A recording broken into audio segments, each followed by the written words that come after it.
Come on, serious suggestions, please. I'm not trying to write a thriller here.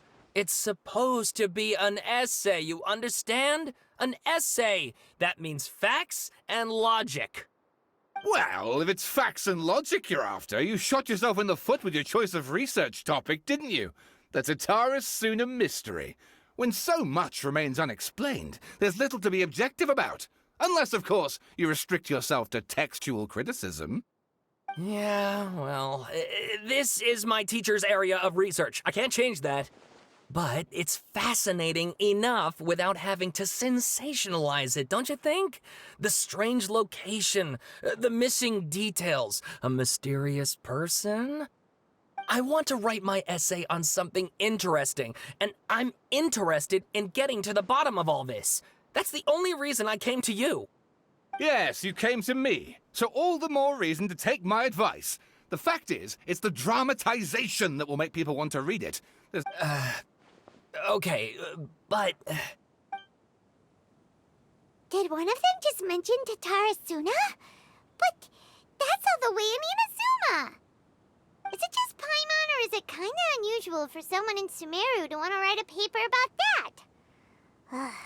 Everyone here's just going about their business. Maybe it really is just Paimon. Guess people here are free to research pretty much anything. Great! Let's go find out what this Tatarasuna mystery is all about.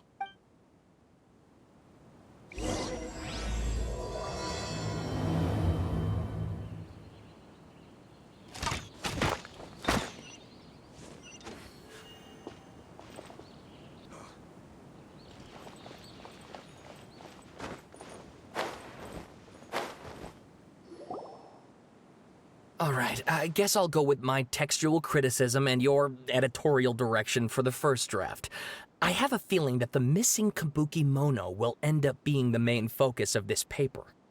Ugh, if only we knew where to find that traveler. From what they say about him, this seems like the kind of thing he'd know about. Oh, you're the traveler, you say? Hey, what's with that face? Don't believe us? No, of course I believe you. Actually, I first heard about your great exploits when I was still in Inazuma. This is my first time coming face to face with you and your mysterious silver-haired companion. I couldn't believe my luck, and out of force of habit, I started, examining the evidence. Sorry. Oh, Sawada, for the love of... Sorry, we don't get out much, so our social skills are kinda lacking. Traveler, I hear you've helped many people a great deal and been to many places. Would you be able to tell us about Tatarasuna? Actually, we don't know much about that place either.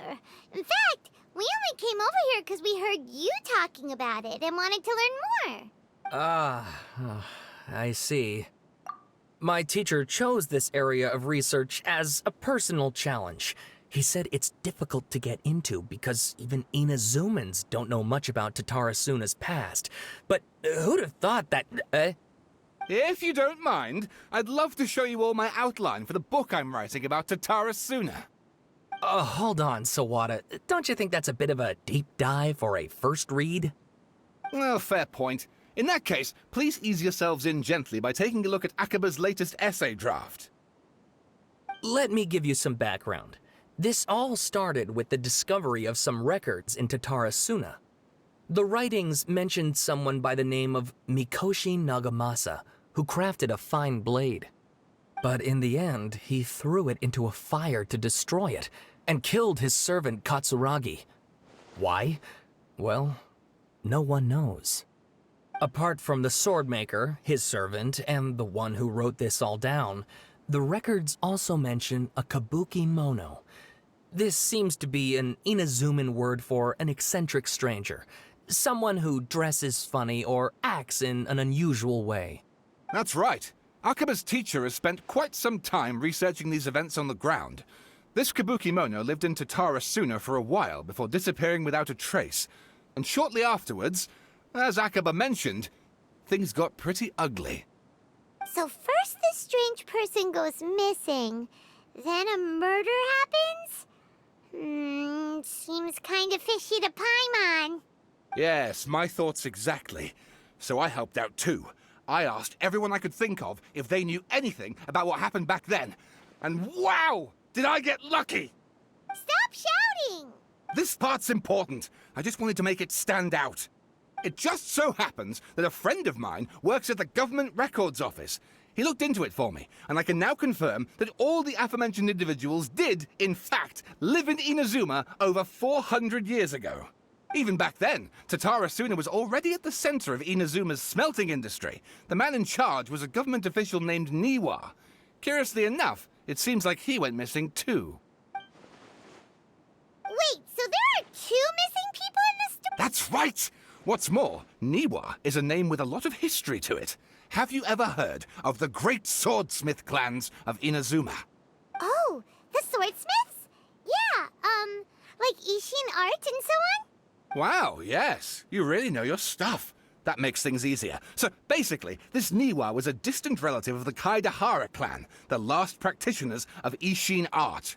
Something then seems to have happened in the Kaidahara clan, leading to their downfall. I don't know the details, but taken in light of everything else going on around that time, it makes you wonder whether it's all connected somehow. The Kaidahara clan? Sawada, you left out the biggest detail of all. Oh, yes, of course. How could I forget? Brace your minds, ladies and gents, for they are about to be blown. Or maybe you won't believe your ears. I wouldn't blame you, of course, because in all my years as a writer, this is by far the most. Get to the point, for Pete's sake. According to information acquired by Akaba's teacher, the Kabukimono was not a human, but a puppet. A puppet?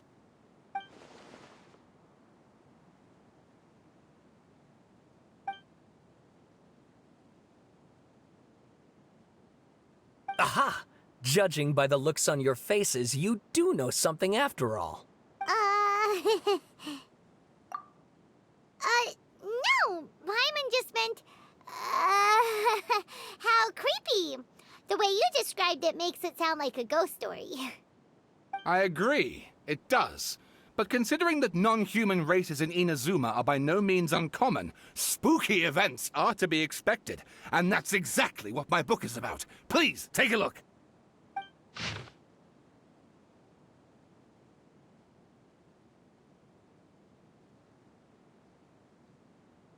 Oh, and please read my essay draft as well. Sawada was encouraging me to follow his more creative approach, but I think essays should be grounded in facts. I don't think explaining everything away with mysterious forces will cut it. Oh, how about if I plug the holes in Sawada's narrative with political intrigue? Like, I could put a turf war between rival factions at the center of the whole series of events. Wait, you're allowed to just make stuff up? Pretty sure you've gone from essay to guessay there. Akaba, look. Your teacher has researched this extensively. I've reached out to everyone I could think of. Whatever information we have now is all that there is to know. This is as much detail as you're ever going to get. Besides, if there really was a political power struggle going on at anything like the level you seem to be suggesting, what hope would we ever have of finding out the truth? Good point. Okay, back to the drawing board, I guess. Give me some time. I need to find a new angle on this. We have some other stuff to do, so we'll have to say goodbye for now. Good luck with your essay! All right, thank you. If you find out any more info about all this, please do let me know. Thanks so much.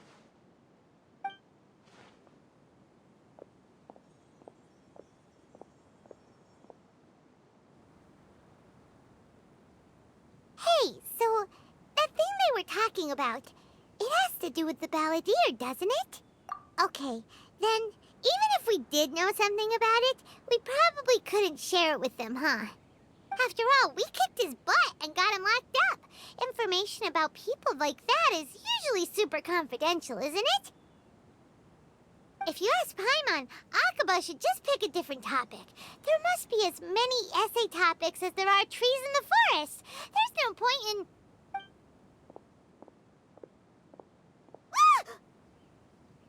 Hey, did you see that? He literally just went by, over there. It looked like... the balladeer! No, it can't have been. He got locked up. Oh, quick, let's catch up and see.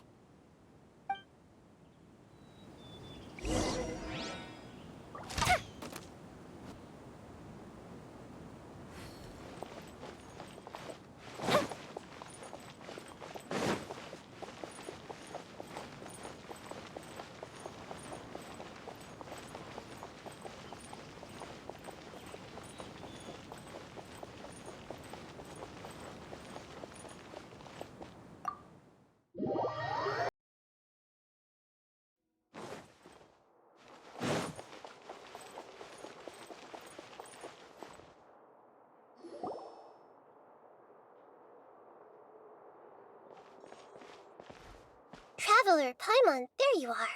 Nahida! Bad news. We just saw the balladeer strolling around in public. Did he escape or... Ah! It's him! Sure enough. You're here. Hey! What are you doing in the sanctuary of Surasthana? Aren't you supposed to be locked up? I know you must have a lot of questions. Please, allow me to explain.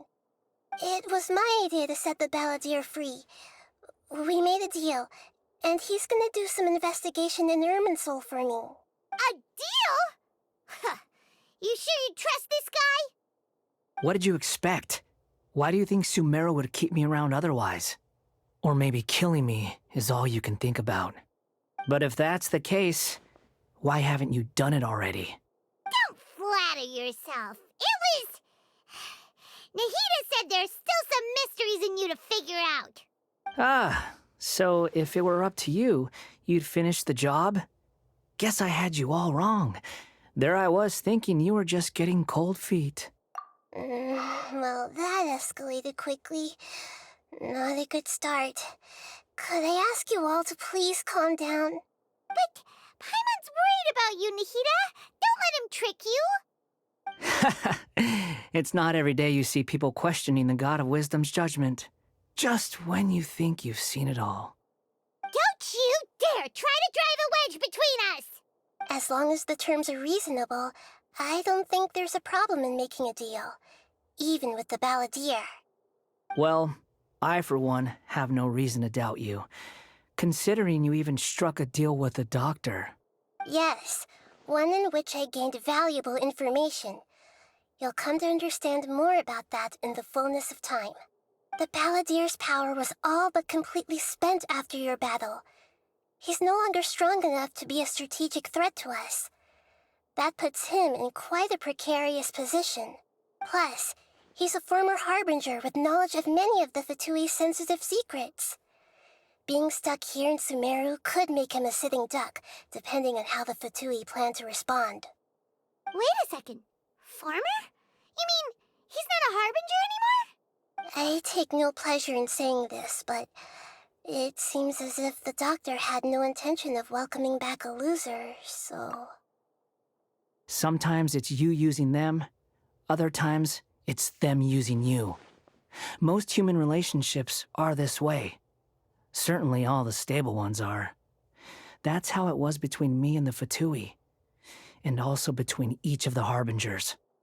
So as long as you have some value to offer, nobody will ever abandon you. But after recent events, even I have to admit that I'm not worth quite what I used to be. Well, if the Fatui are gonna reevaluate my utility, I need to have a backup plan for myself. As we discussed, I don't like causing harm to living beings, and you said you need protection. So, why not join forces with us? I think these two have made their objection to that idea fairly clear, don't you? And they're your friends, so I guess you'll be siding with them. Yeah, obviously! Nahida, don't listen to him! Then let's put that discussion to the side for now. We still have time. Today can be a trial run. Where we go from here will depend on how well we manage to cooperate today. All right. Then I'll do what we agreed. Good. Go now, and keep in touch. Nahida, are you serious about this? Yes. I have my reasons for this decision. In fact, I'm largely doing it for your benefit. Yes. As I told you once before, there's information about your twin in Irminsul. Oh, yeah. Actually, that's the whole reason we came to see you today. So, you have an update on that? Mm-hmm. You may remember me mentioning that the Fatui had not included your twin's details in the Descender category. This is an extremely important point. It's possible that the Fatui have other information that even I don't know about. And since the Balladeer used to be one of them, he'll be better acquainted with this information than I am. He was granted the power to connect with Irminsul when he almost became the god of a new era. Even though he no longer has the Gnosis, some traces of its power remain in him. He can still connect. The amount of information in Irminsul is vast beyond description. Sifting through all of it without knowing what to look for would take too long, even for me.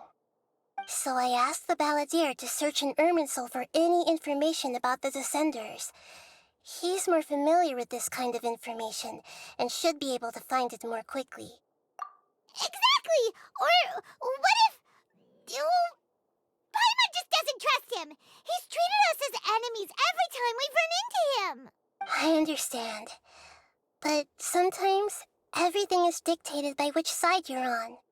How things will go in the future depends on what information he brings back. And Traveler, I know what your heart desires most of all. Our minds have connected several times before. There is a corner of your heart reserved for an intense longing. A feeling of being all alone in the dark, searching for the one candle whose light still burns. As Sumeru's deity, it is my responsibility to be on guard against the Balladeer. But as someone who counts you as a friend, I want to do something for you. If this deal with the Balladeer can give you the answers you've been longing to find, then it's worth it. It's my pleasure, really. You're Sumeru's hero. You've more than earned it. Paimon's still worried about this idea. Is there anything we can do to help? I was going to contact you about that, but then you suddenly showed up on your own accord. Seems like we have a telepathic connection.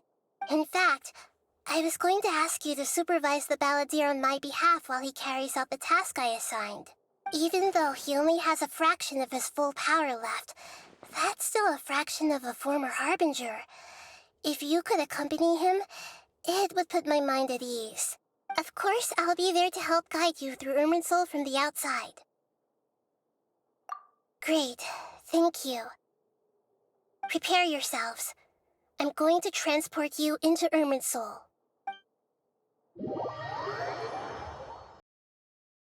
Wow, it looks pretty different here compared to last time. The colors are gentler. Guess that must be because Sumeru's at peace now.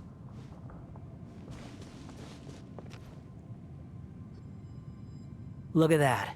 Hot on my heels. You know, you didn't have to cut your catch-up short just to keep me company. Oh, but I guess you panicked when you realized that I might enter Irminsul ahead of you. Shut your beak, jailbird! No way a prisoner gets to be so smug! I understand that prisoners have to put up with harassment from the guards, but right now, I'm on temporary release.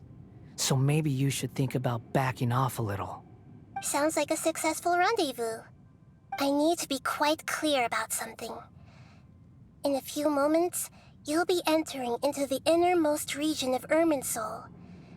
It is an environment like no other, and the most important place in all of Sumeru. Unlike anywhere else, Irminsul's inner region consists exclusively of torrents of information. You must put aside your differences and be extremely careful as you navigate your way through. I know there are many grievances between you, on both sides, but it is essential that you remain calm after entry. This is as much for your own safety as anything else. Fine. Let's call it truce. But only until this mission's over. Let's cut each other a little slack, shall we? We are going to be traveling together after all. Per my agreement with Lesser Lord Kusanali, I'll be at the front. It's my job to lead the way and get rid of any obstacles in our path. All you have to do is keep your pretty eyes open and try not to fall behind. You sure are confident. Paimon will give you that. You make it sound like you're even more experienced at adventuring than us. If there are no further objections, I suggest we get going. Or did you need some time to mentally prepare yourselves? Ew! Ugh, the snark on this guy. It's unbearable. We can start now. Irminsul access granted. Initiating connection procedure. Is this a small sapling? Oh, darn it! Come on, let's catch up with him.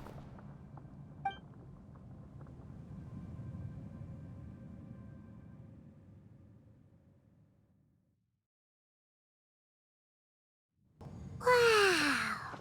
So this is the inside of Irminsul. Ooh! Paimon's never seen anything like this. And it feels like a sacred place. Irminsul is closely intertwined with the entirety of Tevat. Every bit of information flowing here means something. Pick your jaws up off the floor. It's time to go. Why is it that Paimon just wants to do the opposite of everything he says? Lesser Lord Kusanali, we will now proceed to the heart of Irminsul. Can you still sense where the heart of Irminsul is? Yes. Permission to begin searching for information there? Permission granted. Let's go. Stay close. Don't go... Hey, so... say we did go running off in here. What are you smirking at? I was just imagining the look on your travel companion's face if you went and got lost. Anything's possible in here. You can't rule anything out. So if you want to stay safe, your best option is to stick close to me.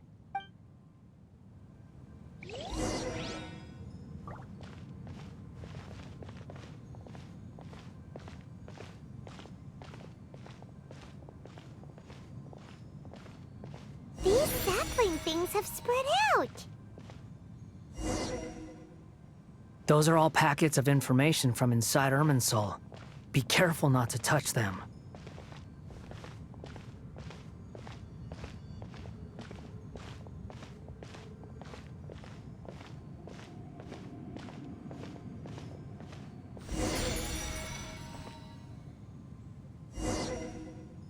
It looks the same in every direction.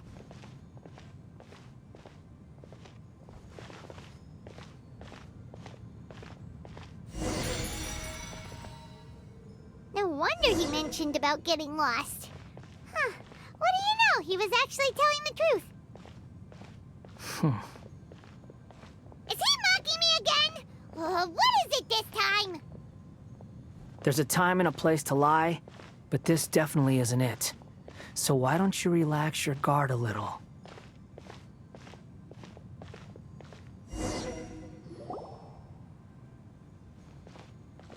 We're here. What a huge tree! Lesser Lord Kusanali, Good, you made it. Are you ready? ready when you are. Then please begin. Preparing to access cognitive currents. Establishing waypoint. The Balladier's actually doing what Nahida tells him. Guess he must want to stay alive.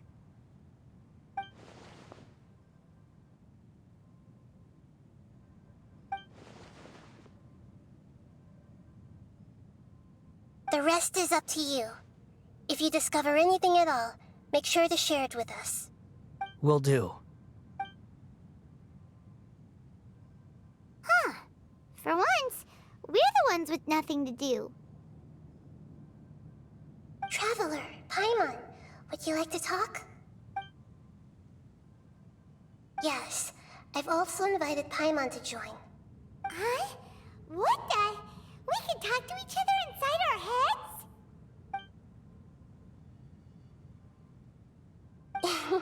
That's part of it. Plus, we're all friends. There's nothing wrong with us talking like this once in a while. Paimon's never tried this before. This is great! So, Paimon's been wanting to ask you something. Don't you think the Balladier's a bit of a walking contradiction? He's always talking back, but he seems to listen to what you say. As I've told you before, there are still some mysteries for him to resolve.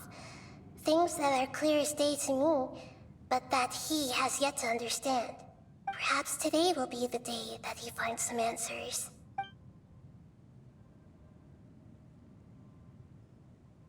Well done. Smart and attentive as always.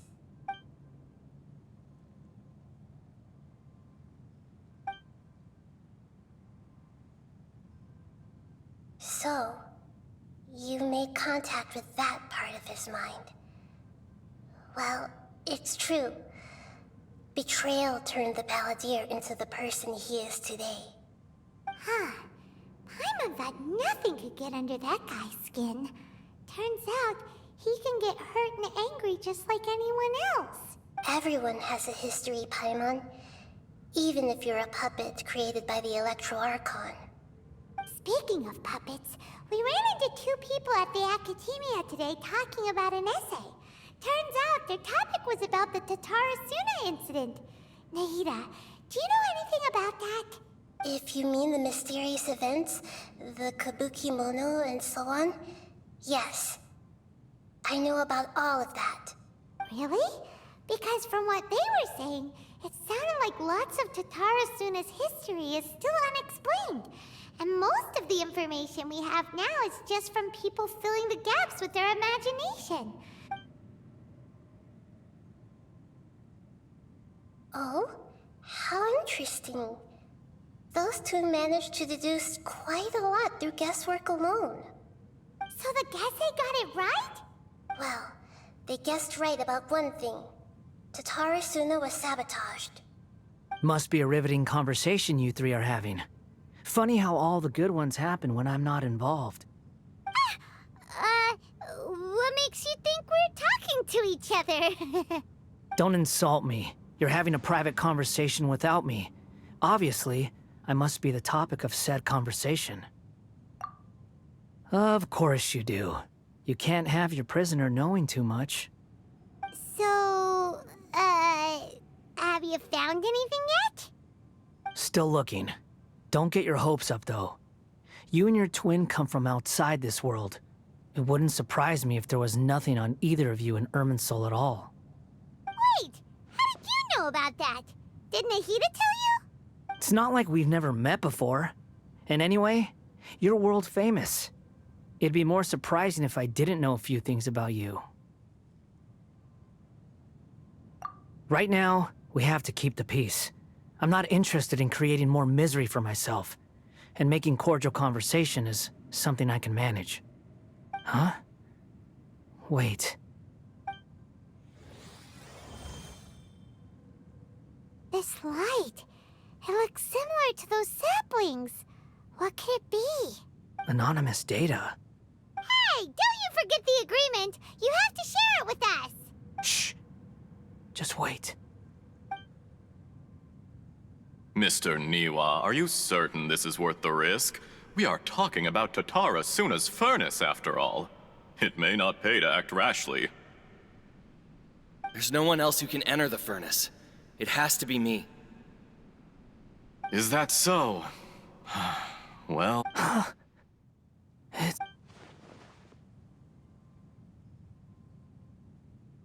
Whoa!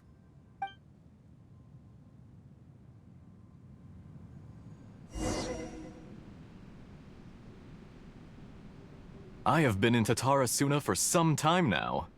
You have shown me great hospitality, as have under your leadership.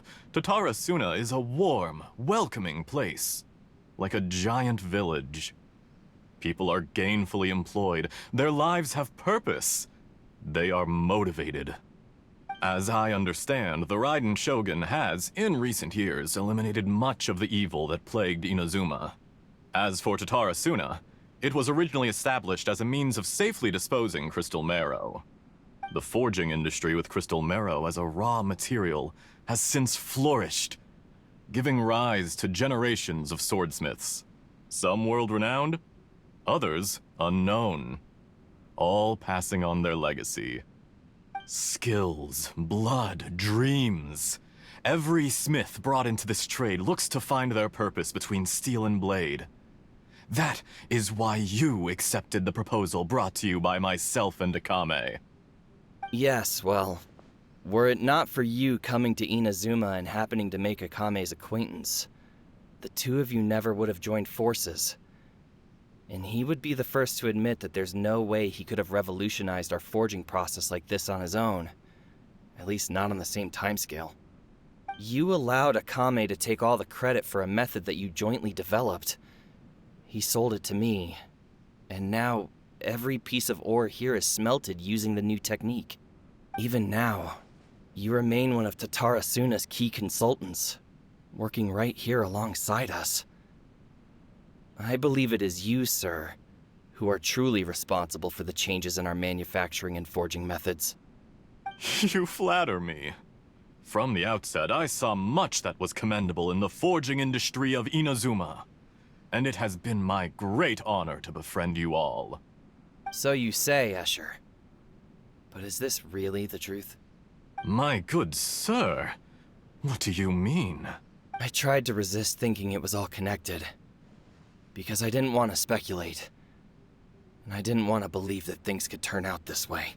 What have we gained from adopting your new technology? Ominous black smoke? Mounting production problems? Worker fatigue and casualties are up and continuing to rise at an alarming rate. And recently, as you well know, someone died because of that strange filth inside the furnace. We've kept the truth from spreading outside, but still, I suspect you understand it better than I do. None of the people who went out to get help have come back. Now, our mutual friend, the Kabuki Mono, is taking the Golden Feather to Narukami Island to seek an audience with Shogun.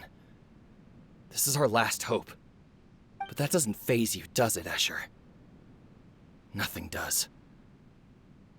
Otherwise, why would you still be standing there with that smile on your face? I'm just surprised that you finally chose to be so sincere. I'm sure you've been harboring these suspicions for quite some time. Mikoshi Nagamasa may have noticed that there was one common denominator among all these events. Namely you, Escher. But Mr. Mikoshi is more cautious than I. He does things by the book. After all, Nagamasa is the adopted son of Mikoshi Torichio, the yokai struck down by the Shogun's own hand. If he truly seeks to redeem his family's honor, an abundance of caution is well advised. You're well informed on the subtleties of his situation for a mechanic all the way from Fontaine. Are you sure you're not a little overqualified?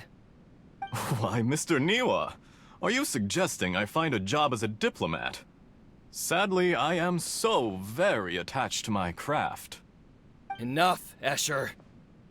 I'm here because an evil force is raging inside the furnace. And someone needs to take your new device inside the high-risk zone so we can absorb it and put an end to the problem. I'm in charge here. And I'm about to take some responsibility and head inside. Probably to my death. But what about you? What are you still doing here? Judging from the look in your eyes, you don't seem to trust me. Drop the act! We're past that now. Whoever you are, it looks like your plan to destroy Tatara Suna has worked. I just want to know what you're still doing here. What's left? Don't you have all your answers by now? Honestly, I'm just waiting for the right moment.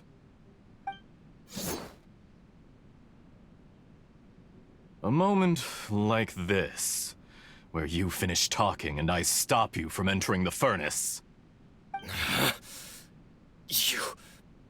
You...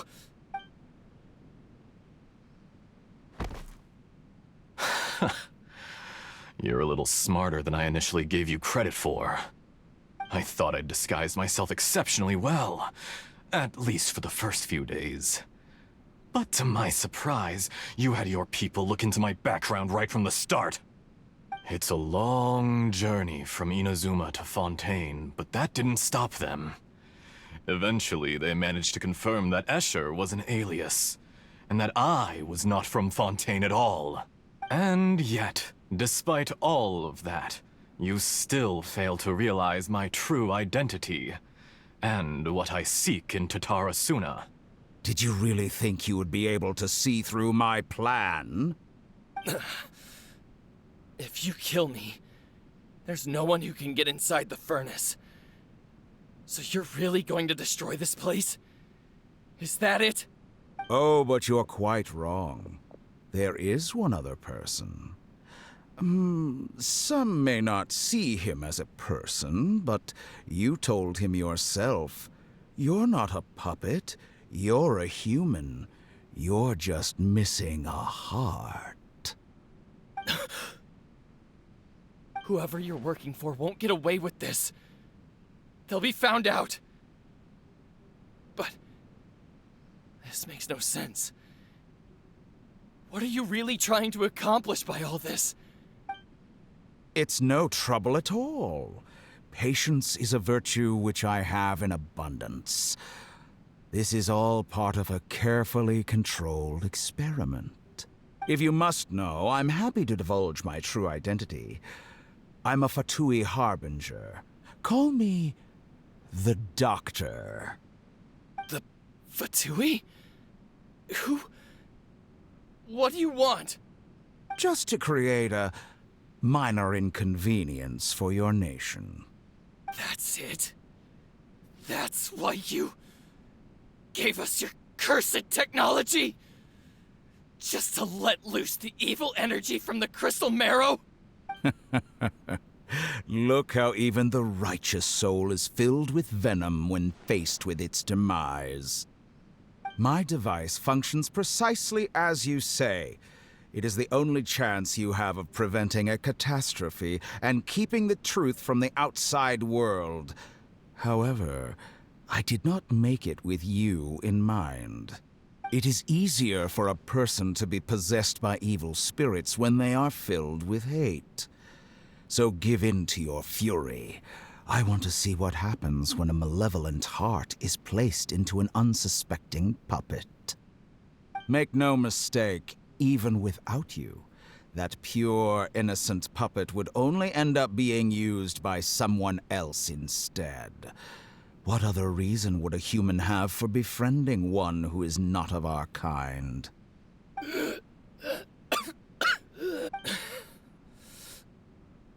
If you give him my heart, tell him that both Nagamasa and I see him as one of us.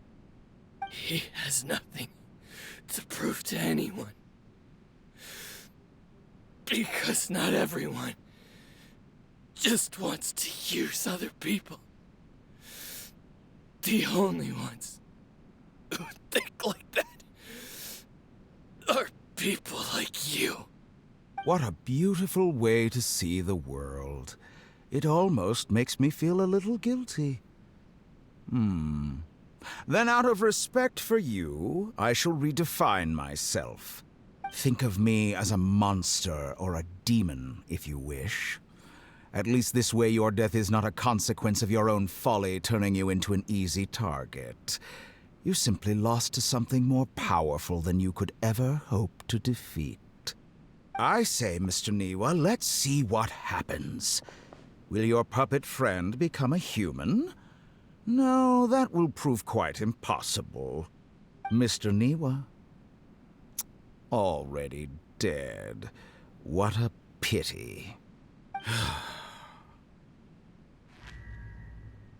Jester, I have completed the task you gave me. Creating a gap and infiltrating Inazuma's inner workings. What fun it was. I'd like to introduce a puppet to you. If he proves useful, let's make him our newest comrade. And if not, let's turn him to dust.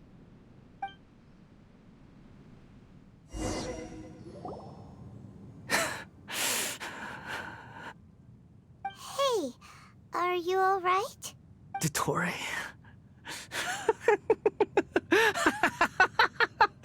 Dottore! Good. Good. Was that the doctor? Did he turn into a mechanic from Fontaine? But why did we see things from his perspective? When I touched the doctor to confirm whether he'd eliminated all his segments, I read this memory in his mind. You have to admit, it must be the truth. Maybe so, but it means nothing. Does it? But this memory shows that Niwa didn't betray you. He never meant for you to be the one to take the device into the furnace. You know very well what that means. Even more so than I.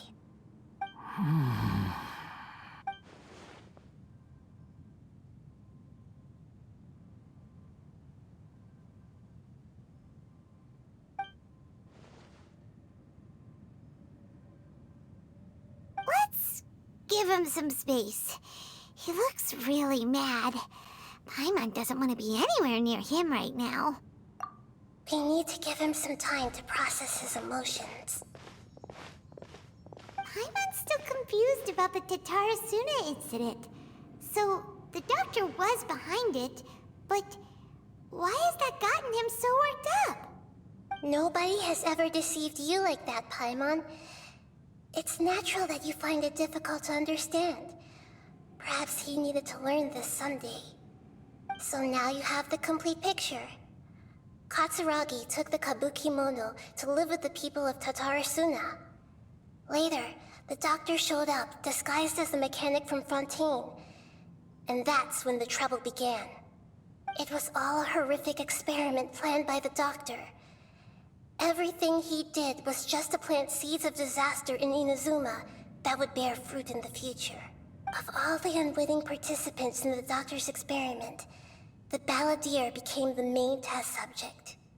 After the events you just saw in that memory, the doctor put Niwa's heart into the device and handed it to the balladeer. Then, he instructed him to enter the furnace and absorb all the filth caused by the smelting process. The load was far beyond what he expected, but the balladeer survived. He left the furnace in sheer exhaustion and said to the mechanic, "This device seems to have protected me. What's in it?" The mechanic answered, "Niwa fled this place for fear of punishment, but he left you a gift. He said it's the one thing that you've been looking for." He took it straight from the chest of one of his innocent servants. The mechanic removed the withered heart from the device as he spoke. The balladeer was stunned that such unthinkable cruelty had brought him the thing he'd been longing for his entire life. A heart acquired through cold-blooded murder is a cursed thing, but it had protected him from the filth. He thought Niwa had completely betrayed him, and yet this very betrayal had ensured his survival. Overwhelmed with anger and sorrow, the balladeer threw the heart to the ground and left Tatarasuna without looking back. Holy moly. So the doctor killed an innocent man and pinned everything on the victim? That's terrible.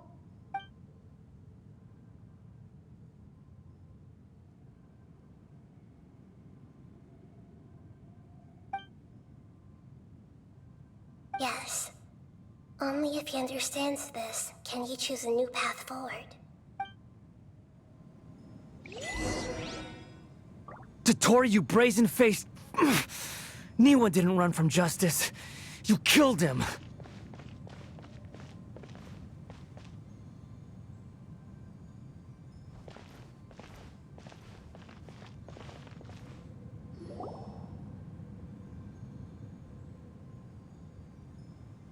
Shall we see how he's doing? Hey, scary expression. Are you worried about me? If we didn't have such a history, I'd almost think that qualifies me to be your friend. It won't. I'll keep my end of the deal. Hey, are you investigating the stuff we want to know about? That's why we're here. But unfortunately, there's no information about the Descenders in Irminsul. Even if you can't find anything, that seems to confirm it. Irminsul does not keep records on the Descenders. Anyone who comes from beyond this world is not counted as part of Teyvat. Oh, does that mean we have to leave empty-handed? Don't thank me just yet. You look really upset. Well, since Irminsul was a dead end, I guess I can share some other info that might interest you. Huh? About what? The reason why there are records about your sister in Irminsul. It might have something to do with Conria. Apparently, Conria was her first destination when she arrived in this world. Plus, she only came to this world because the heavens responded to the summoning. The heavens responded? The Jester told me this himself. You can take his word on this. He was a royal mage in Conria, and lived with your sister for a time. I don't know the details. It's up to you whether you want to believe me. All I can say is, I wouldn't lie to you about this. Did you get all that, Lesser Lord Kusanali? Yes. Astonishing news. Does this info count towards my mission? It wasn't from Irminsul, but was it valuable? Very valuable. Good. In that case, I'll take some time for myself now. Huh? What have you done? Lesser Lord Kusanali was right. My power's all but completely spent. Even if I use all of the divine power left in me, I can't sustain this shield for very long. I shared a secret with you, and now you owe me. So in return, I'd like you to answer a question for me. Give me your hand.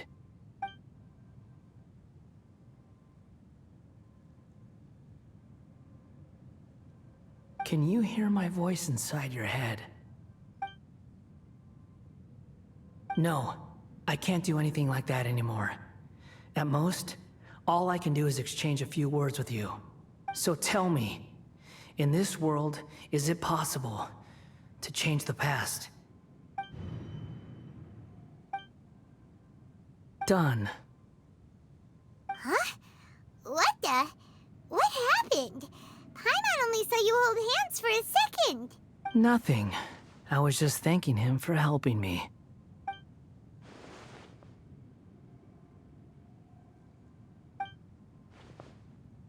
So long. I suggest you get yourselves out of here quickly. Where are you going? Hey, wait up! Didn't you say not to go running off? Fast reaction time. But I don't think we'll be seeing each other again. From this day forth, the names Balladeer and Kabukimono will cease to exist. Those who died in Tatarasuna because of me deserve another chance at life.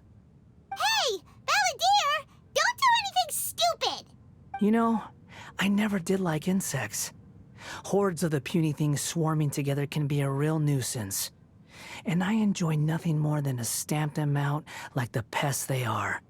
But if a colony of harmless ants isn't threatening anyone, I guess they deserve to be left alone. Luckily, everything can be set right. It's time to solve this once and for all. Balladeer! Balladeer! Uh-oh, he disappeared. Come on, we gotta find him somehow.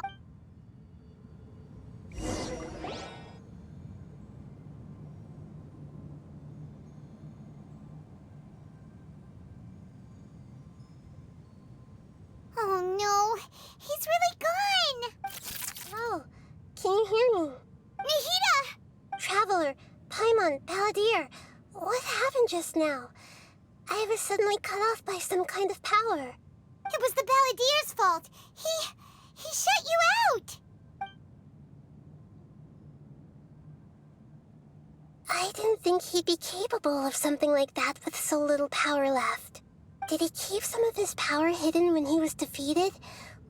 Or did he achieve something beyond his abilities, and it took everything he had? Where the heck did he go? Ugh, it's all our fault. We were supposed to keep an eye on him. Don't be. It's not your fault. Please, let me handle this from here, even though I'm not sure I can solve it. We're running out of time.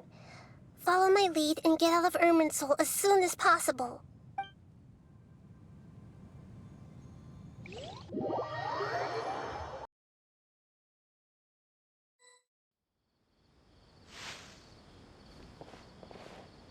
We're out! And we're at, an inn or something? This is an emergency. I'll have to ask you to stay here for now. Everything's arranged, and nobody will disturb you. I'm sorry, but this isn't something I need your help with. Leave this one to me. An emergency? How bad is it? Nahida, will you be okay? Don't worry. If my assessment is correct, though there may be some minor disturbances, it won't lead to a disaster. Please rest and recover your strength here until I say it's safe. Her voice has gone. Paimon can't shake the feeling that something really big has happened. What do you think the balladeer meant? And why did he suddenly grab onto you before?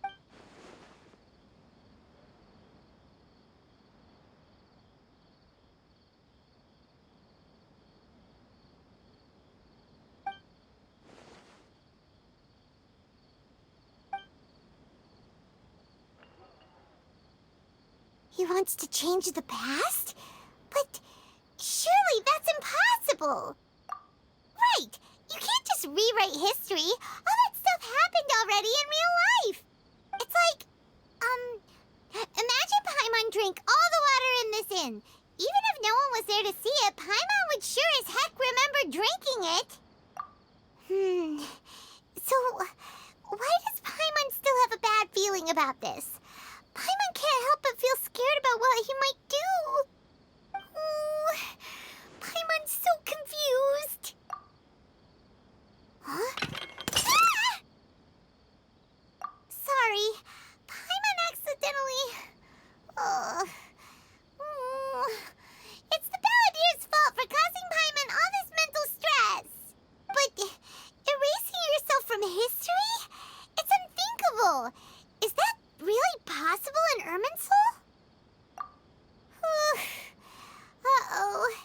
Paimon's head is overheating from trying to understand what he's up to. And it's still not working.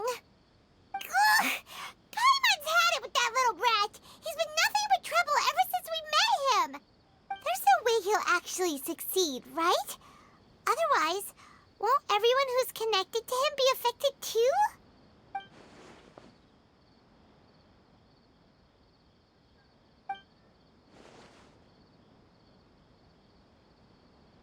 There's nothing we can do about it at this point. Hey, have you got any ideas on what we should do next? Seems like now there's nothing left for us to do but to go to sleep. But Paimon's still so worried. Paimon won't be able to sleep a wink tonight. So, how about, we list all our favorite foods to take our mind off things? Heck, if that doesn't work, Paimon's probably gonna collapse of anxiety here. Alright, Paimon will start. First dish. Munstack grilled fish. Oh, and chicken mushroom skewers. Tea break pancakes, cream stew, sauteed matsutake, and Drayan chili chicken, almond tofu, satisfying salad. Also, Adeptus Temptation, golden shrimp balls, triple layered consomme, lotus seed and bird egg soup, and...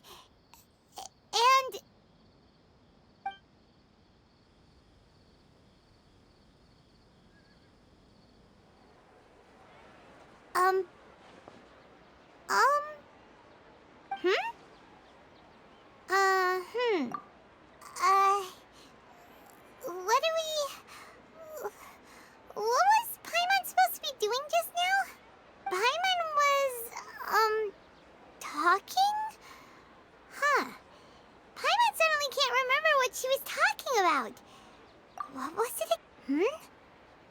balladeer? Is that a food too? Huh. Weird name, though.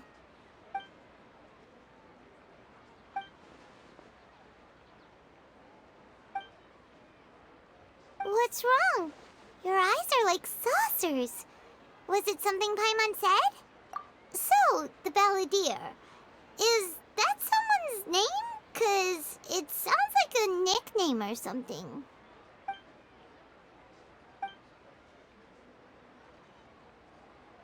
Okay, sure. Where are we going? Huh? Fine by Paimon, but is everything okay? You're acting like this is an emergency.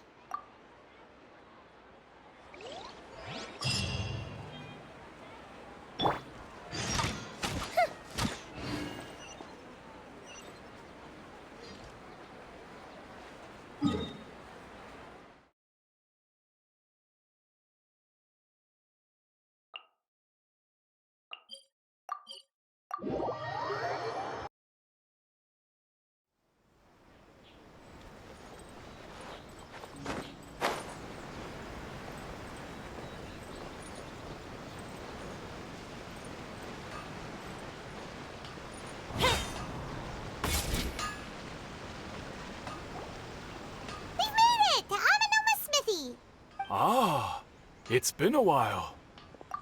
Of course. Go ahead.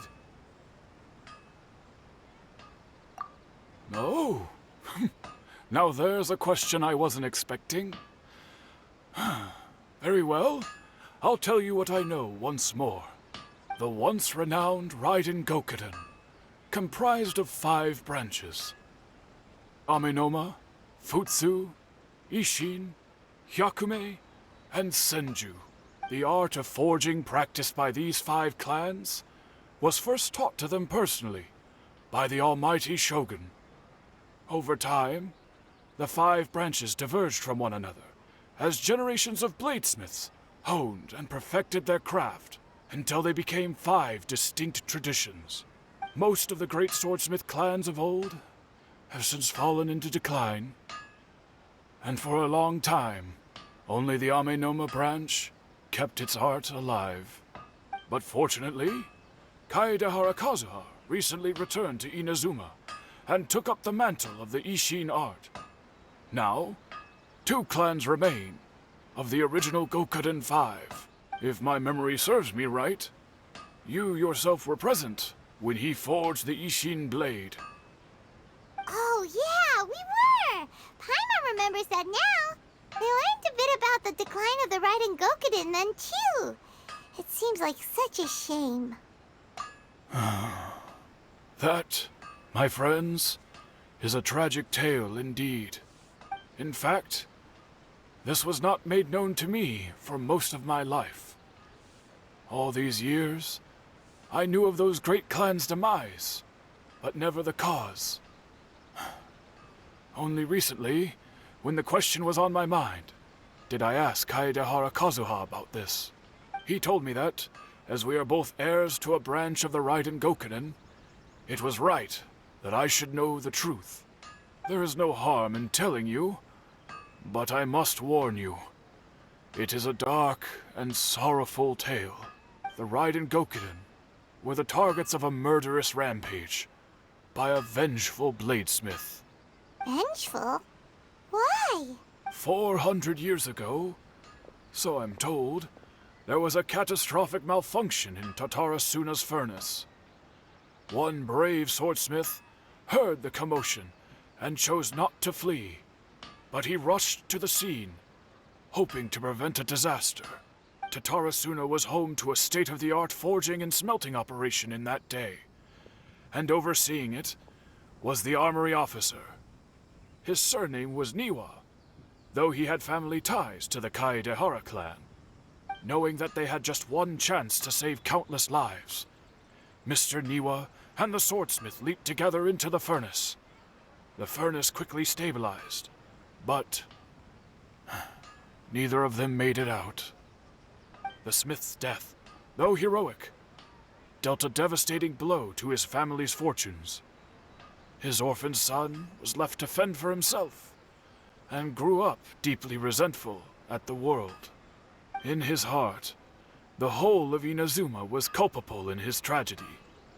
He hated the almighty Shogun for her apparent indifference towards his father's death, and he hated everyone who had done nothing to try and save him. Powerless and destitute, the only legacy he had to pass on to his children was his hatred. Generation after generation bore this grudge, living in utter misery. Alas, if only the story could have ended there. But 100 years ago, the then head of this family reached the end of his wits. He could bear their fate no longer, and yet he could do nothing to change it. Finally, he made a drastic decision to take revenge on the Raiden Gokuden. In doing so, he sought to vent his pent up anger and shake the very foundations of Inazuma's forging industry. In his fury, he murdered indiscriminately, killing even bladesmiths from the Hyakume clan which he belonged to. His goal was absolute, the devastation of all of the Raiden Gokuden. But when he came to the Kaedehara and Kamisato clans, his killing spree came to an abrupt end. He failed to catch them unawares. They fought back fiercely, and they did not spare his life. That is why the Kaedehara clan and their Ishin art survived that day. I suppose they were the lucky ones, under the dire circumstances.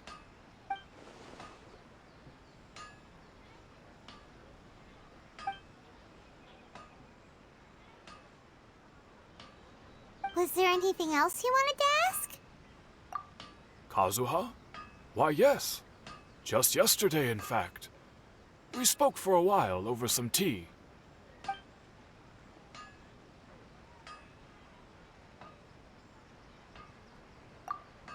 My pleasure. Don't tell Paimon. There are other places you want to visit too, right? Your expression says it all. You can't hide anything from Paimon. On to the next stop. Lead the way, traveler. Paimon will be right behind you.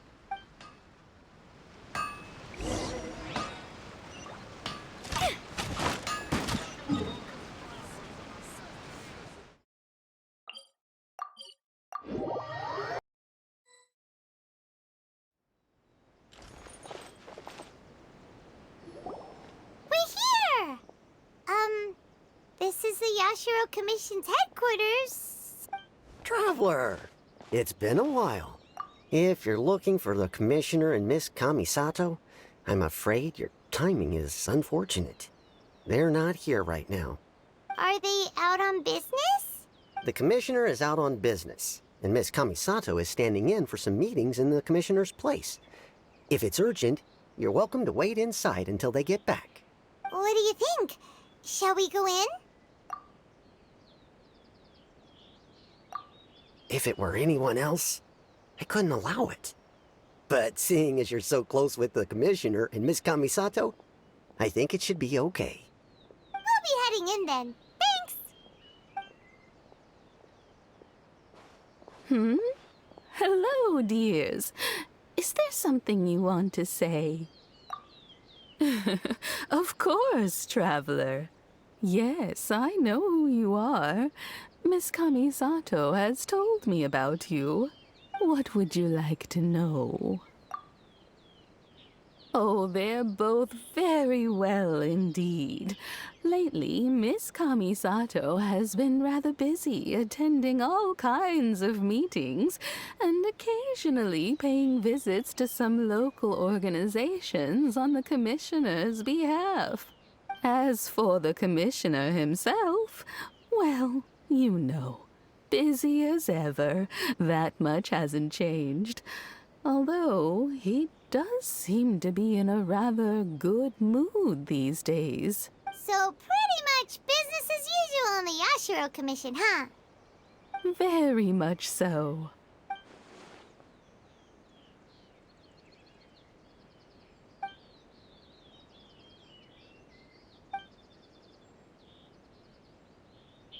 Well, got any more questions? You're very welcome. In fact, I would love nothing more than for you to come and visit more often. But I'm sure you must be far too busy to have time for that. Miss Kamisato talks about you all the time. She seems so thrilled to have you as a friend. I must say, many things in Inazuma seem to have taken a turn for the better since you arrived here. So you're not just Miss Kamisato's knight in shining armor, you know. I mean it. Whenever the commissioner dines at home, Toma always joins him. I always find myself at my most relaxed when I'm serving the two of them and listening to them chat away.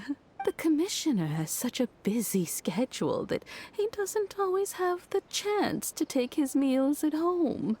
They say it's because Toma's a much better chef than most.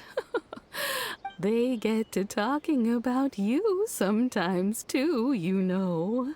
Always with a very fond tone. The way one would talk about dear old friends around whom one can truly be themselves. Miss Kamisato occasionally joins them as well. Whenever the whole family gets together and they start talking about people they've met and experiences they've had, you always get a mention. It's been many years now since the late Mr. and Mrs. Kamisato passed away.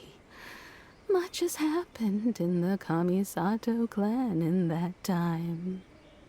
As someone who is old and gray enough to have watched their son and daughter grow up, it makes me so happy to see them meet a dependable friend whose company they enjoy so much. So, in the future, if you ever do have the time, please know you are always very welcome at the Yashiro Commission headquarters. There will always be at least one old lady who would be delighted to have the pleasure of your company. Wonderful. Thank you. Paimon likes it here too. Also, you were saying something about the food here being really great. Paimon's itching to try it. We may just have to invite ourselves around for dinner sometime. Paimon meant we should come pay a visit again real soon. Ideally around dinner time. Of course. You're always welcome. Alright, goodbye for now. Where are we going next? Great! Goodbye, ma'am. Don't worry, we'll see ourselves out. All right, then. Take care now. Oh, are you two leaving already? Yep, everything's taken care of now. Don't worry. Very well. Safe travels. Goodbye.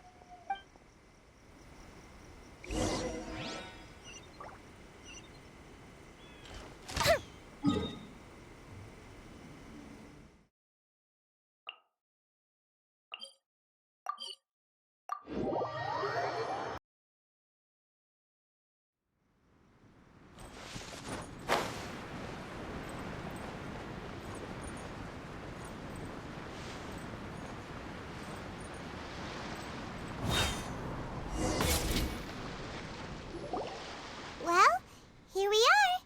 But what are we looking for? Something or someone? Do my eyes deceive me, or is that the traveler and Paimon? Xavier, what are you doing here? I was in the general area, and now I'm in this specific area. There, that's me. So what about you two? We have some questions and thought you might be able to help. Certainly do. I've researched the furnace here in some depth. If there's anything you want to know, just ask away. Like the back of my hand. Make no mistake, I have been here a good many times before. Not only that, but I've met people in Inazuma whose families used to live in Tatarasuna years ago. They said it's all true, the history here. Oh, well, it's a long story, don't you know? The tale of Tatarasuna starts a long time ago. I'm told that its history is one of the most foremost forging and smelting operations in the nation, goes back around 1,000 years. Still, the furnace has had a couple of serious maintenance issues along the way. A couple? When exactly? One was just in the last few years, the other was several hundred years ago. A fun fact, I'm not the first Fontaine tech guy to come and work on it either. There was a guy back then, too. They say he was a mechanic who consulted on a technology upgrade. It seems like the technological collaboration between our two nations goes back a long way. How about that?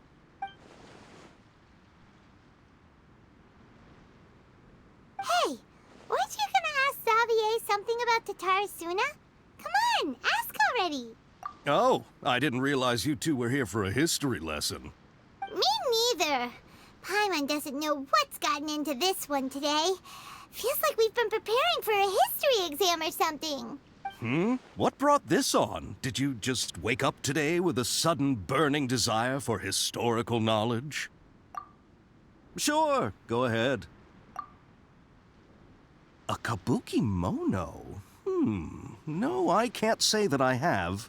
I do know the word, Inazuman for those eccentric types who always go around dressed to the nines.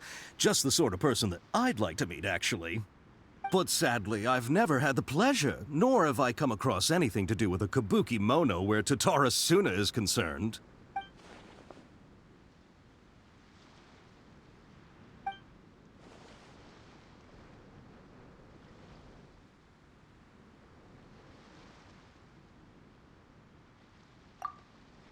Of course! Don't mention it.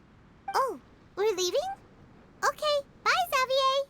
Oh, you're most welcome. More than happy to help. Farewell. Looks like you got all the information you're looking for. Sure, but what's up with you today? Whatever it is, it seems like it's really troubling you. Keep your smile, Spinal Crocodile. No matter what happens, Paimon will always be there for you. Hey, don't mention it. All right, let's head off and go meet Nahida.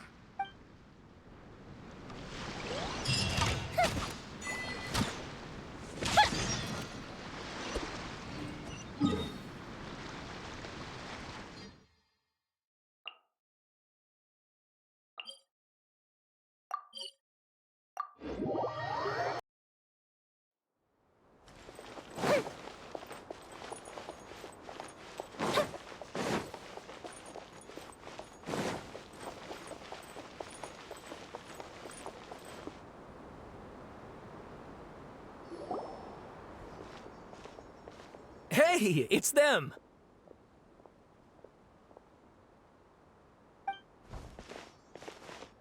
Akaba, Sawada, you're still here? Indeed we are. If you have a moment, we'd love for you to join us once more. We have time. What do you want to talk to us about? It's the same topic we discussed last time. Obviously. Still looking for more info about Tatarasuna, huh? Should we join them? Unfortunately, we haven't made any real progress. Huh? Oh, of course. I presume you'll want to read mine as well. Here.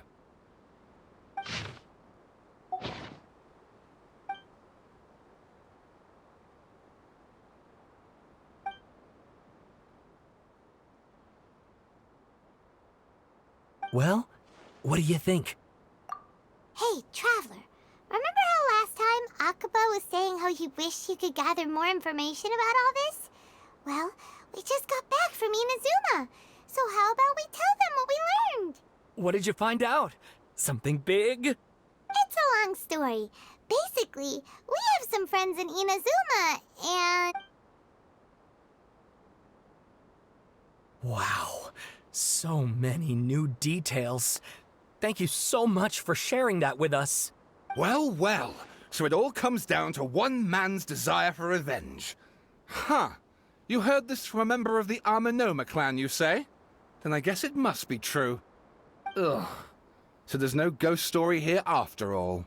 This new information actually lends further credence to my hypothesis. Evidently, swordsmiths were seen as having an incredibly prestigious role in society those days, to the extent that harming them was conceived of, at least by the perpetrator, as a way of exacting revenge against those in power. Yes, okay, point taken, you were right. But that doesn't mean I can't carry on with my novel. And they're back at it. These guys are really into this. Oh, so sorry. Look at us, prattling on about our projects and ignoring you.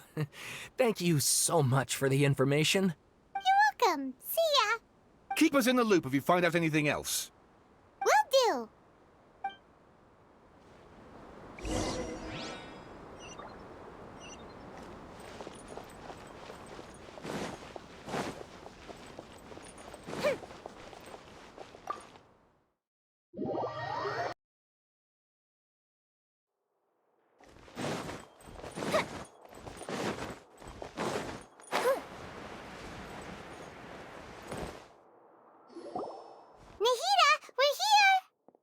Traveler, Paimon, how have you been?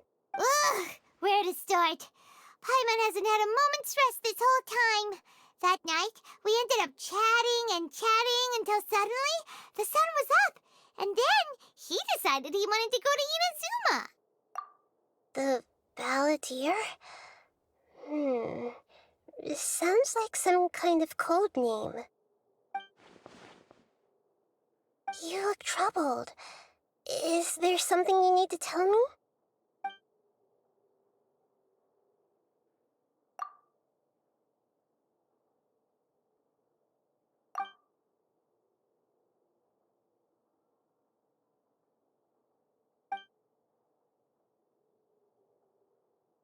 Traveler? Hey, what's wrong? You look so upset.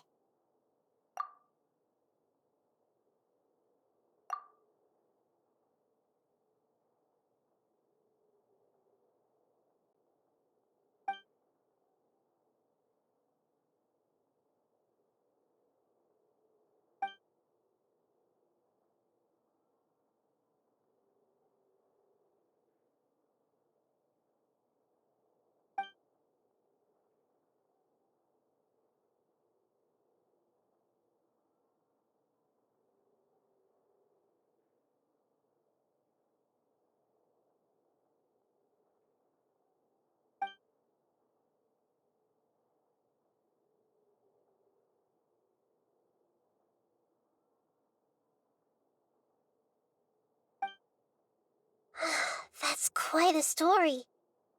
So, this puppet known as the Balladeer erased himself from Irminsul, hoping that he could change the past. But how was he even able to do that? As the Traveler said, he very nearly became Sumeru's deity.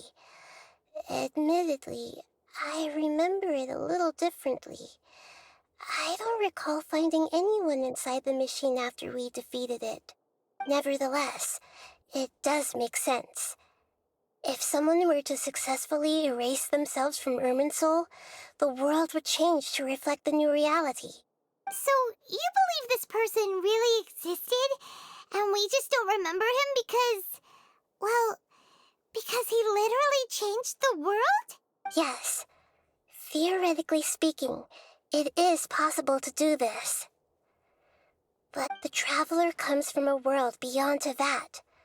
That's why there's no information about him in Irminsul, and it also explains why any changes to Irminsul wouldn't affect him. So if there's anyone in the world capable of retaining memories from a past that has been rewritten, it's you. It's quite incredible when you think about it.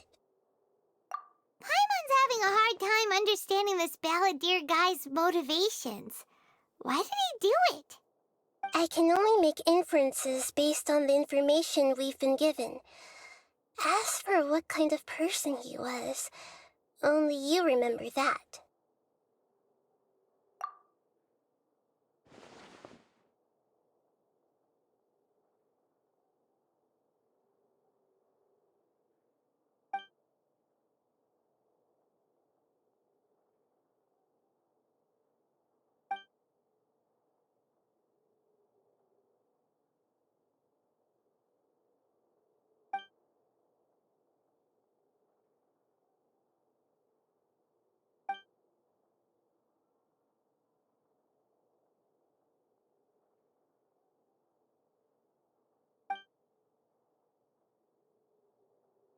Something else worrying you? Something that you can't share? It couldn't change the fate of the ones who had died, right? Once the balladeer realized he hadn't been betrayed after all, it must have completely changed his view of the people of Tatarasuna. Now he saw them as friends again. He couldn't keep hating humans after that, and if he thought there was a chance he could save his old friends, it would be hard not to try. The story makes sense, every part of it. The balladeer tried to achieve godhood with the doctor's help. He was unsuccessful, but retained the power to connect with Irminsul.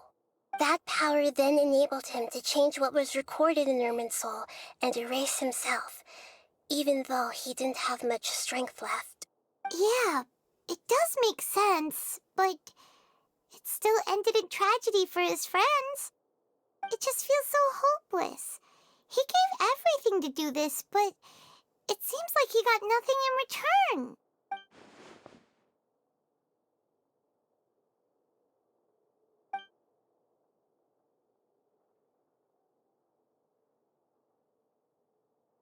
Please wait a moment. I want to check something. Found it. This should be the one. It turns out that I have a strange way of confirming everything he has told us. What is it? A record from a personal collection. It was tucked away in a corner. You should take a look.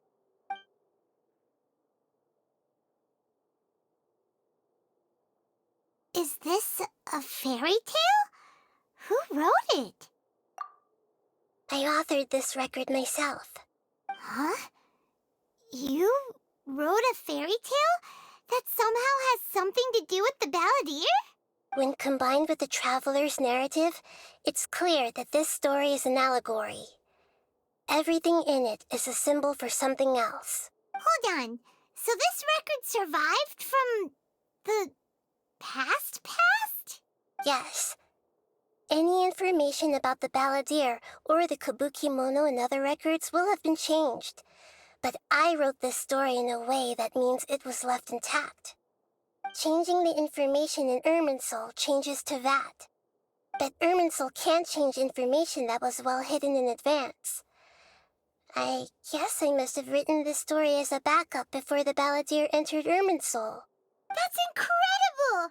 What a great idea! And sending the traveler into Irminsul with the balladeer must have been a further precaution. I knew he'd remember everything. This story is abstract enough that it still resonates with the present information recorded in Irminsul. But if we connect all the different pieces together, the true story that emerges is the one he told us, the now erased life of the balladeer.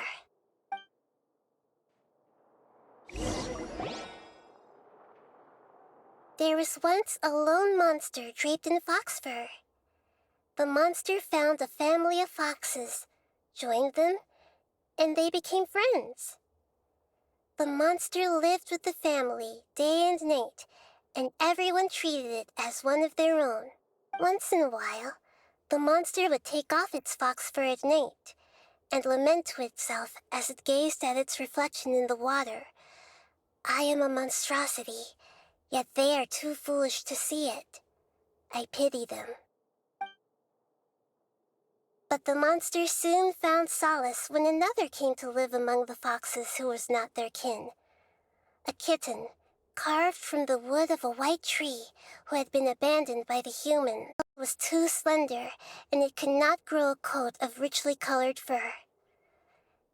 Yet when the other foxes saw this, they spoke words of comfort to the kitten. Even without a tail and fur like ours, you are still one of us. Furious at this happy resolution, the monster lit a fire on the mountain. The terrified animals panicked as the fire spread.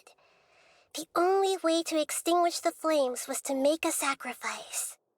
A gray fox stood up and addressed the monster. It said, "You are the cleverest among us. Surely you can help us find a way to solve this." The monster smiled, led the fox toward the fire, and murdered it. The gray fox's heart was turned into a beautiful drop of water, clear, spotless, and pure. The monster gave the heart of water to the kitten, telling him, "The foxes have decided. You are the one who must be sacrificed. Take this, quench the flames, and die for your fox kin." The fire was extinguished, but the kitten lived. It left that side of the mountain and found a little bird who had a broken wing. The two promised they would spend their whole lives together, but the little bird did not have long left to live. It passed away soon after. After burying the bird, the kitten left the mountain for good. Never again would it cherish a single creature nor a single blade of grass that stood on that mountain. The kitten spent the nights wandering aimlessly, gnashing its teeth at the moon. How it wished to swallow the moon and devour the moonlight. If the world could only return to darkness, then it would finally be peaceful and content. I will become the new moon, the answer to everything. Then, no one will know that there were once birds, foxes, and cats in this world. And no one can know that they were different.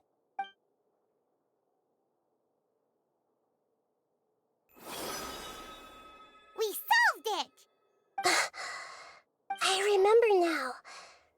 This is not just the Balladeer's story. It is his very own memories. I made a backup so that it would be preserved no matter what happened. To become a god, he was experimented on and modified countless times. It was brutal torture, and the only reason he was able to survive is that he was a puppet. This memory was extracted from him by the scholars. Presumably, they kept it to have something to defend themselves with. Creating a deity was just the first step. Some of them wanted to be able to control it. That's why they backed up his memory for later use. I buried it deep inside one of my own dreams, and then hid it inside an allegorical story so that it wouldn't be altered. It's hard to believe that this person really existed, let alone that he tried to get rid of us on more than one occasion. Paimon has no memory of him at all. He completely vanished like a puff of smoke. The Balladeer agreed to help me look for information about the Descenders, and although he was unsuccessful, he still helped you. Before he vanished, he confirmed an important detail, that Conria was where your twin first came into this world. We still don't know how the change to Irminsul will affect the senior ranks of the Fatui, but in all likelihood, they won't even remember their own Harbinger. It sounds like Paimon wouldn't like this guy a whole lot if he was still around. But still, Paimon doesn't like the way it all ended that much better. This is why wisdom alone cannot answer all our questions. We look, we see, and we comprehend, but the question still troubles us. So the answer is not everything. People yearn to find the truth and then conquer the troubles they face. When you give someone the truth, you give them a chance to choose their own destiny. To others looking on, this may seem like a pointless endeavor, but for him, the chance to act on his desire to disappear must have meant a lot. Never forget that even when we walk beneath dark clouds along a road filled with suffering, the light of wisdom is always there, guiding us toward a better destination. And that is what you have been doing all along. Yeah, Nahita's right. Cheer up.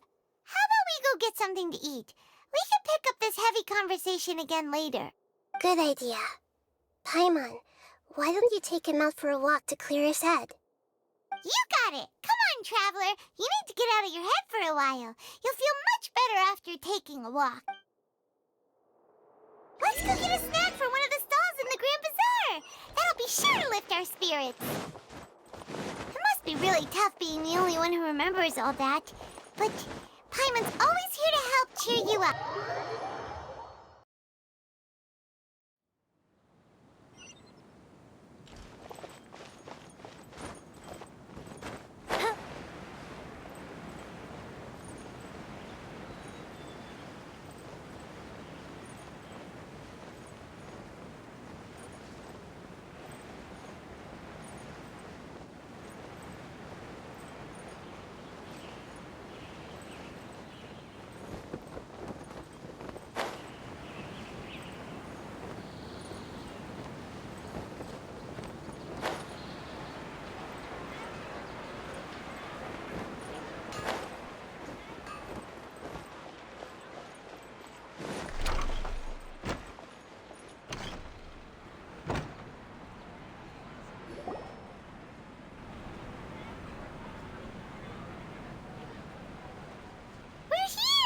What should we eat first? Hey, are you gonna answer or what?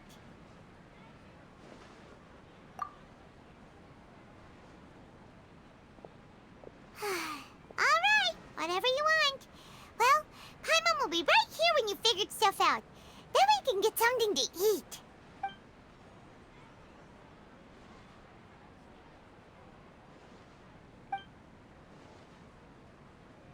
What is it? Have you figured it all out?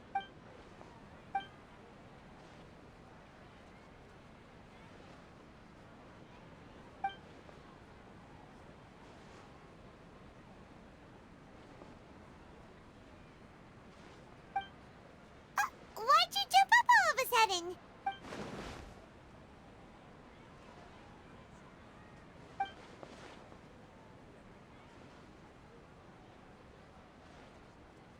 Excuse me, boss. There seems to be a small problem with the last bill. Look, here.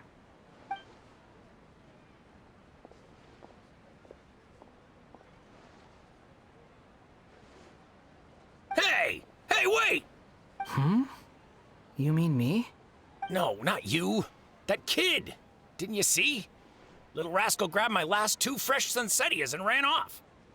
Look, if you're gonna help out here, you can't keep spacing out, okay? What is it? Work's too boring for you? Or has the big city got too many distractions? I wasn't paying close enough attention. Sorry, boss. I think you're right. Maybe it's the city. It's so exciting. It can be hard to focus. Who's that guy? You know him or something? He's who? You're a strange one, kiddo. You say you don't want any money for helping out here, and then when I actually give you some work to do, you keep letting yourself get distracted. I don't want to take advantage, so I'm happy to pay you what I'd pay anyone else. But if you keep acting like this, pretty soon I won't be able to afford to. No, please. I mean it. You don't need to pay me anything. I'm just so thankful you agreed to take on an outsider like me. You're welcome, I guess. But I got bigger things to worry about. Look, we're all out of Sunsettias, and I promised the lady down the street I'd deliver a fruit bowl this evening. Leave it to me. I'll find some more. Just a moment. I'll be— Stop. I'm gonna level with you, kiddo. I've never met a worker who said they didn't want a wage before. And at first, I got greedy. Couldn't believe my luck. But I figured you'd start asking for something in return eventually. You don't want money. You don't take days off. And in your free time, all I see you do is wander around, taking in the sights. Are you a drifter or something? That's right, I am. We can talk more about that later. First, let me get those fruits you needed. Sunsetius, was it? I'll be right back. Hey, what do we do now? Okay, stay out of sight. Don't let him see you.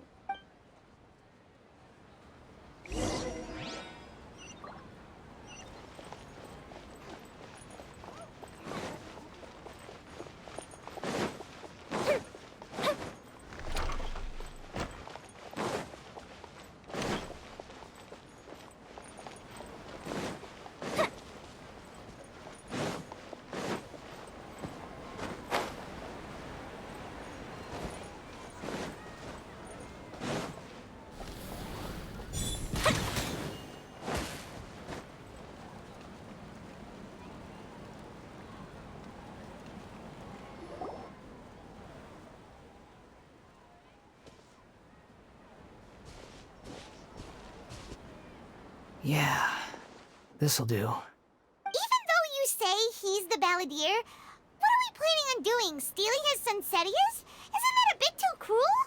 Oh, all right. This should be enough. Guess I should wash them before I take them back. Huh? You two over there. Is there something I can help you with? Ha! He spotted us! You've been following me all the way from the city. I'd have to be blind not to notice. Have we met before? No, we haven't met.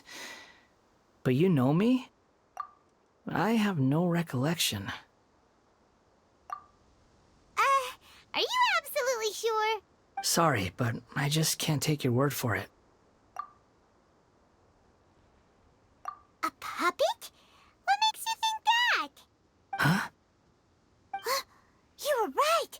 The look on his face! I guess you do know me after all. That is not something I share with a lot of people.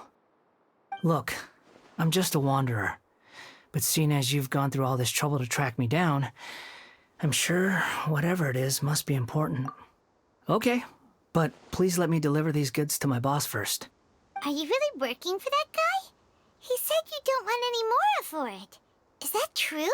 Yes, I ran into him out in the wilderness during a storm, and he let me take shelter in his cart. In return, I said I'd be his helper for a while. That's oddly nice of you. Let me take these back. Then I'll come with you, okay? Then let's return to the city.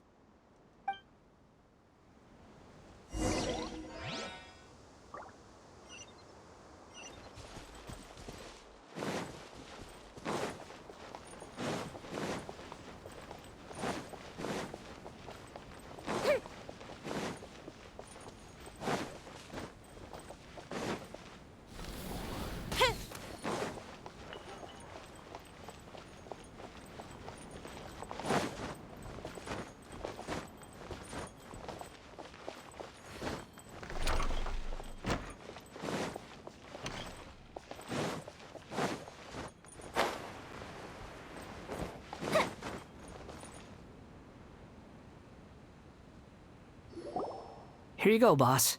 I'll leave them right here. Oh, you really went and picked some more. Who are these two? Something's come up, and they need to borrow me. Sorry, boss. I'm afraid I'll be away from the stall for a while. I was just about to pay you anyway. Go wherever you want, kid. Don't waste your time here. What? I get it, okay? You just wanted to help me out, to thank me for giving you shelter from the rain that day. Even then, I don't understand why you're so adamant that you don't want any pay for it. But look, it was pouring down, and there you were, sauntering along without a care in the world, like you had nowhere to be and didn't even care that it was raining. Imagine you and me for a second. It's a little weird, right? Why's this guy traveling during a rainstorm if he's not trying to get somewhere? And why's he taking a shortcut through the open country if he's not even in a hurry? But anyway, taking you in didn't put me out even slightly. You don't owe me a thing for it. Certainly not all this. Your time is valuable, You know, you should go live your life. But I don't...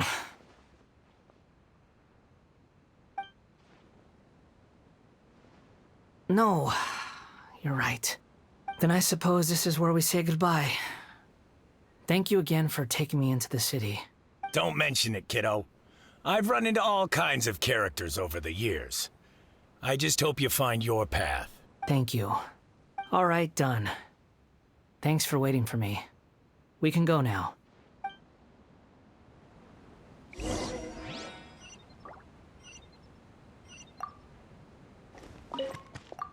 Don't worry about me.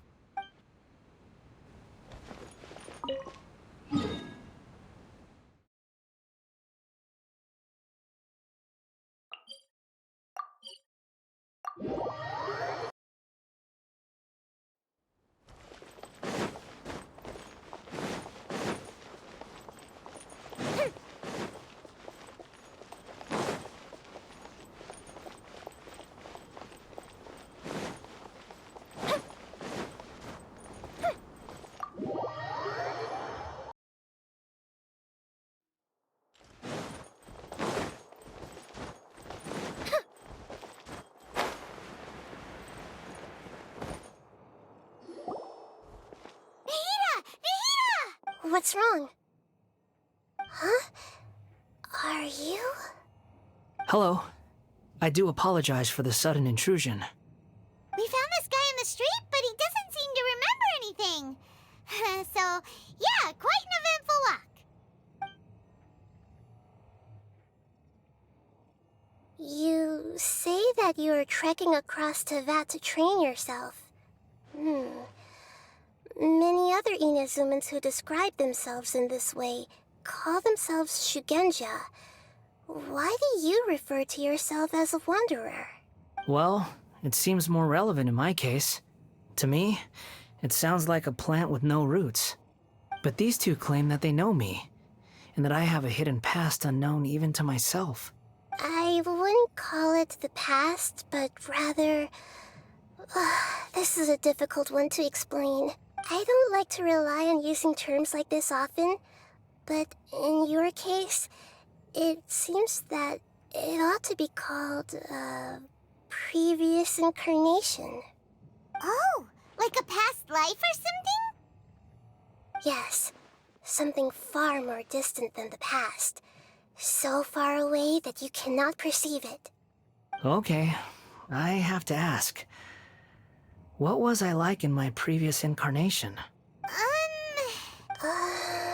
Oh, okay. You want to tell me, but you can't bring yourselves to say it. Looks like I didn't have the most wonderful existence in my previous incarnation. If it's that difficult to talk about, I have no doubt it will be just as difficult to hear, but I'll be able to handle it. Please, tell me the truth. Is truth something you care a lot about? Yes. Then I'll be straight with you. In your previous incarnation, you did many things that would be considered evil. You nearly died because of what other people did, and many died because of you. As a non-human being, you hated gods and humans alike.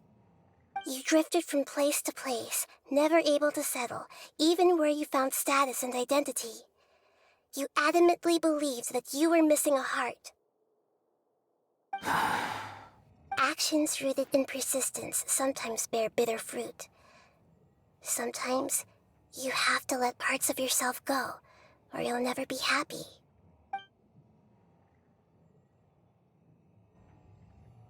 I gave everything I had, but it barely changed history at all. In terms of the outcome alone, that's true. I don't think I can judge everything I've heard purely in terms of right and wrong. Each choice a person makes belongs to a specific place and time, a chain of cause and effect, a cycle of karma and consequence. That is the nature of truth. If one thing is right, its opposite must be wrong. And yet, dichotomies like this are not enough to explain the world in all of its complexity. It seems like my previous incarnation wasn't the most likable individual. We're not trying to hurt your feelings or anything, but Yeah, we weren't your biggest fans. If we were enemies, why are you trying to help me find the truth? This is so frustrating! This guy's supposed to be our arch enemy, but now he's just some random stranger we met on the street! He's got so much to answer for, but we can't make him talk because he doesn't remember anything. What a weird situation. Lesser Lord Kusanali, as the god of wisdom, I trust that everything you told me must be true. Yes, it's all true. I can even show you the memories themselves, if you... Please, I want to see them for myself. I want to experience my own transgressions. Even though it will cause your present self great mental anguish? I'm just a puppet, with no heart and no name. There is nothing in this world for me to cling to fill the void within me. Except maybe these sins that can never be undone. Very well. As you wish. Wait, shouldn't we go with him? This one's kind of on us for bringing him here. Don't worry. Whatever danger I might face, it's my burden to bear. Traveler, could I ask you to supervise him on my behalf? Oh, good point. Given your, unique situation, we'd better keep an eye on you. Understood. Thank you. Now, prepare yourselves, everyone.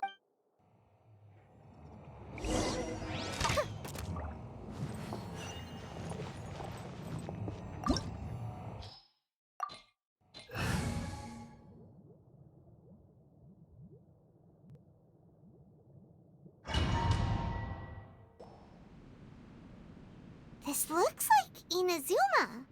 Right now, you're in a dream I created using information extracted from your memories. These memories will show you the raw truth, but be aware that enemies may react just like in the real world. Please be careful. Sounds like an immersive experience. It's a good thing we came along. You don't need to do this for me. I don't deserve your protection. We never give up halfway. Well, we had to once, but that was your doing. All right. Wanderer, this is the Shake Pavilion. In your Balladeer incarnation, this is where the Electro Archon placed you after your creation. You had a great many memories here. Is that because this is kind of like his birthplace? You could say that, in a sense. You'll see why shortly. I hear footsteps. This place is huge. I can't believe the landslide didn't fill it in. I wonder who built it. The Crystal Marrow Miners? No, there's no way. Look at this exquisite construction work, and so well preserved, too. No mining crew would be capable of this. There's someone passed out on the ground. Who are you? You're awake. What happened? How'd you get stuck here? Are you injured? Not a scratch. And these fine clothes. Who are you? This man is Katsuragi, deputy to Torichiyo's adopted son, Mikoshi Nagamasa. He found the Balladeer in Shake Pavilion and took him back to Tatarasuna. And the rest is history. Well, it used to be. In the original version of events, Katsuragi was ultimately killed by Nagamasa. Let me get you out of here. Our people are nearby. Hang in there. During the Tatarasuna incident, Niwa was murdered by the doctor disguised as a mechanic.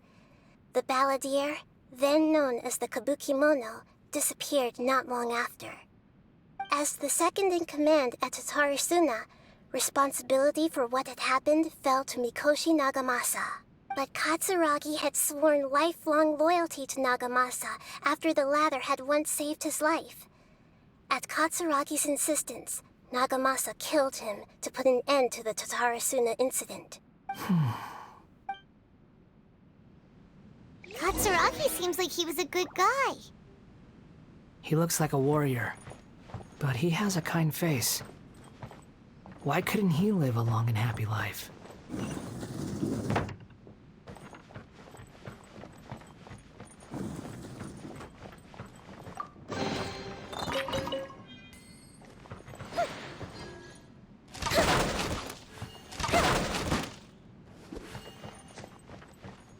Nagamasa, I found this young guy in a cave sealed off by a landslide. He doesn't remember his name. Well, we need to call you something. I hear the workers are calling you the Kabuki Mono. That's fine with me. Katsuragi, report to Niwa. Tell him we have someone new joining us.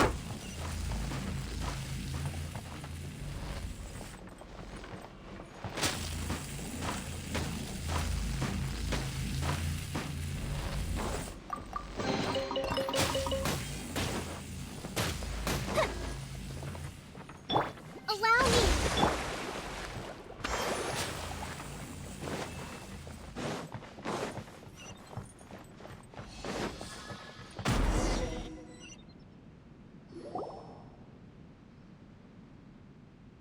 Huh? What are we doing back here?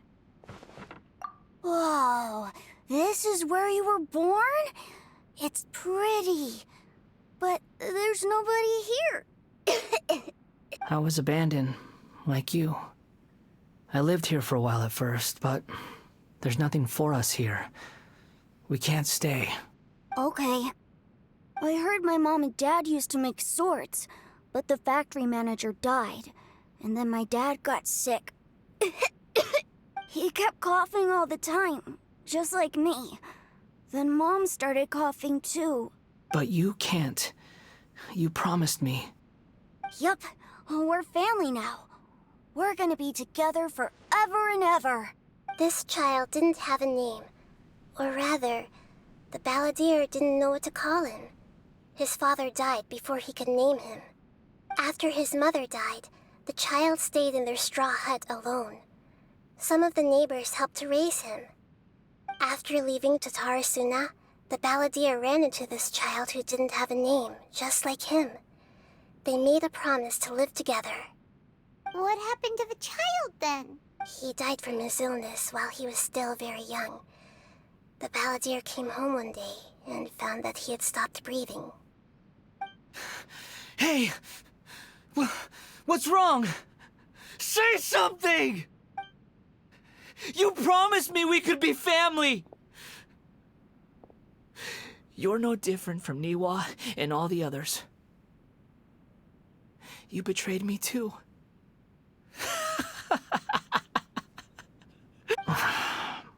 The voices have gone. It looks like the memory ends here. Let's keep going.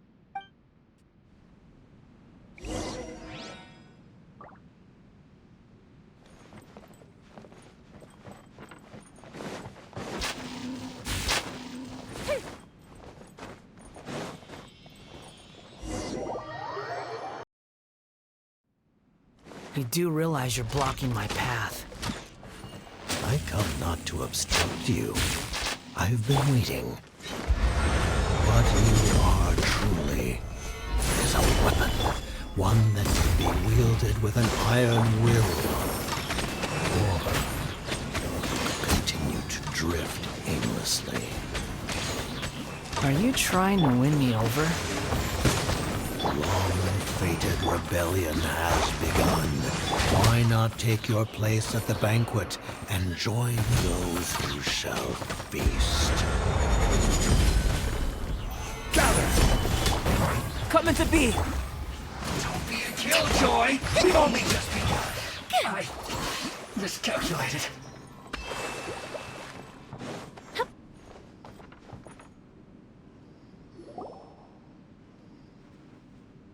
This place is dark. Paimon knows this place. It's the Delusion Factory in Inazuma. In the original version of events, the traveler once encountered the balladeer here. Such a creepy atmosphere. And so familiar. Hey, look over there! Well, well, my fair lady. Is this rundown factory and these incompetent fools all for me? Wow. You shouldn't have. Huh. What do you have to gain from belittling your subordinates? You might not want to admit it, but you are a part of this plan. Perhaps you find fighting in the abyss to be a more meaningful use of your time? Oh, but of course, even this pales in comparison to being experimented on by the doctor. What a sharp tongue you have. Funny how negotiating never seems to be your strong suit. For the task ahead, I suggest you keep your true feelings to yourself. Save your breath. I know what I have to do. I'm sure you think so, but I still think you need to hear it. Don't start thinking you're invincible, and don't let your emotions get in the way. Surely you're not worried about me. I just can't have you getting in my way. You and Child never fail to find ways to complicate things. I'm merely lighting a little fire in this chaotic nation. But you, being tossed out like trash, must make you want to destroy it completely. Do you remember the last time you were here? That was a lot of swordsmiths you killed. I'm sure the descendants of the Raiden Gokaden are still suffering the consequences now. Look at you. Oh, don't get so sentimental. Now, give that poor little tongue of yours a rest and stop pretending like you're above everyone else. Bye then.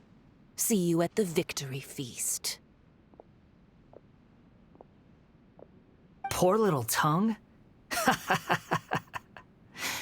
She's playing with fire talking to me like that. Who does she think she is? Forget it. Someone might find me here any minute now. I should prepare to give them a warm welcome. The plot does not end here. There is more of this story to come. Wanderer, are you able to continue? Yes. Please don't worry about me. Why are you staring at me in silence? Can't you think of a nicer way to express yourself? I'm under no obligation to be nice to you. Besides, I thought nothing mattered to you except results in your own interests. Isn't that right, witch? Muddle-headed puppet. You're only number 6 because you can take more abuse than other humans. Do you really count that as an asset? You're about as much fun to be around as a raging inferno. But before we murder each other, it'd be best if we finish our duties.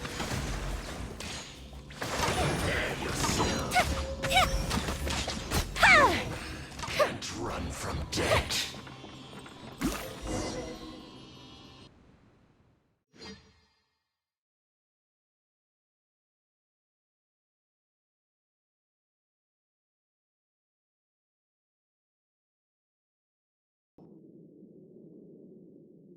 Looks like we've arrived in Sumeru. Is that? Considering that Amorta's sage, Nafis, refused to join this project, I'll take part in the experiment in his place. Welcome. I look forward to a fruitful collaboration. When do we start? You seem impatient. You should know that becoming a god is far from a trivial affair. The biological transformation is a lengthy process. As such, I too would recommend that we commence as soon as possible. In the event that a successful connection is established, his body will become permanently bound to the machine, and he will be unable to move independently of it. Nothing worse than what I've been through before then, Doctor. You were the most resilient test subject I ever came across. Thanks to you, I was able to garner a great deal of information. Alas, after that, you were under orders to remain in the abyss. We barely saw each other, and it became difficult to further refine the knowledge I had gained. That was gracefully worded. Ever wonder what they think if they knew that nothing matters to you, apart from your crazy experiments? I suggest you speak to me in a more respectful tone, Scaramouche. The mere fact of your utility does not make you indestructible. The doctor again? That was uncomfortable to watch. That person gives off a very sinister energy. It's normal for him to give you the creeps. He scares the bejeebers out of Paimon. Let's move on.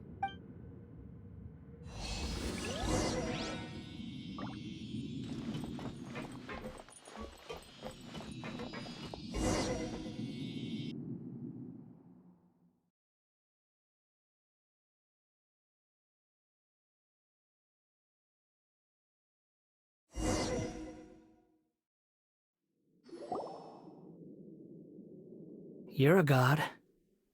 Do you think I'm evil? If you accept that he is you, just as you are you, then yes, you are evil. In your eyes, are there any differences between humans and puppets? Do you think there are any differences between your present self and your previous and future incarnations? If not, then what are the differences between humans and puppets? Whoever has tasted the joys and sorrows of life in the human realm is human. Whoever has loved and lost, cried with grief, howled with rage at the tragedy of death that eclipses the miracle of life, they are human too. I've seen enough of my past. If possible, I'd like to reclaim the sins that are mine to bear. No matter the consequences, I won't run from blame or punishment. Whatever I am due, let it come to pass. Can you return my memories to me? Huh? But won't that mean you'll lose your current identity? I've always believed that human lives follow a set of rules, with each person being a collection of past experiences. As a puppet living in a human world, my life is subject to the same rules. Regaining your memories means reverting completely to your previous incarnation. All the emotions that you discarded will return to you. Are you sure you want to do this? I've lived with the void in my chest my whole life. My creator didn't need me. And ever since I awoke, I've just drifted from one place to the next. But then I met you, and I finally realized that reclaiming my missing sins might be my one opportunity to become my true self.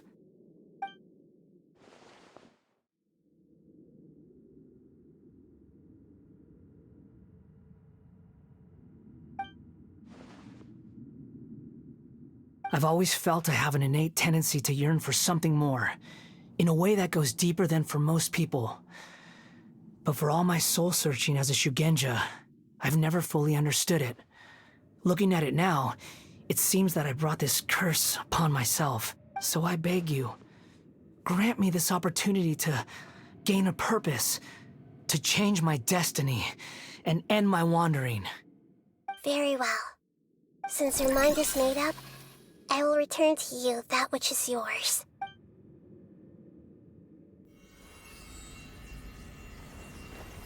You have made your decision. Now, take this.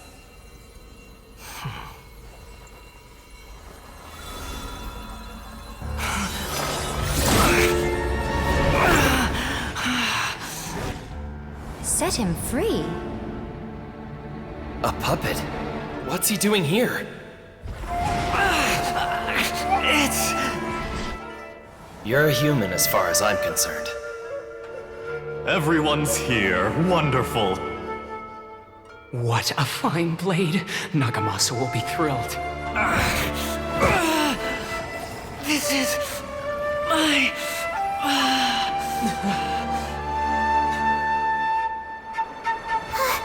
Is he alright?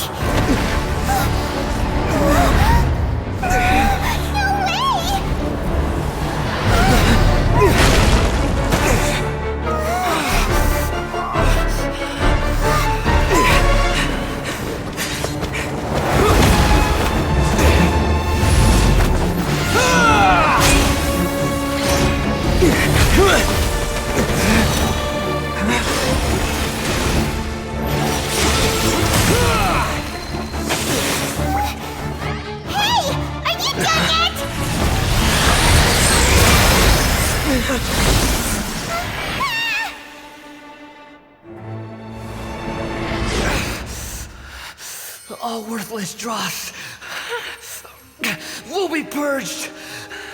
That's why this won't be the end.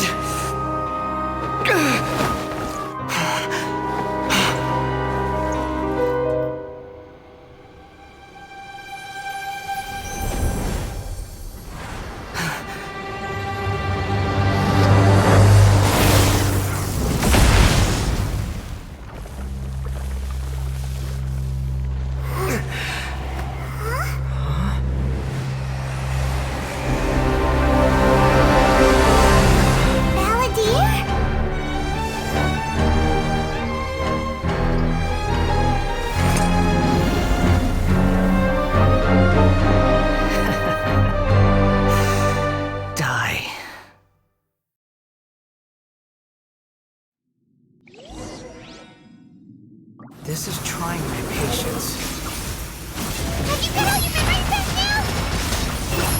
Have you got any more stupid questions?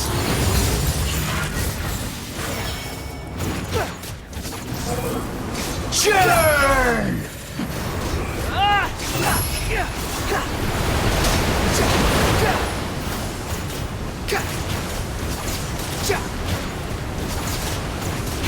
Insignificant past! Search for it.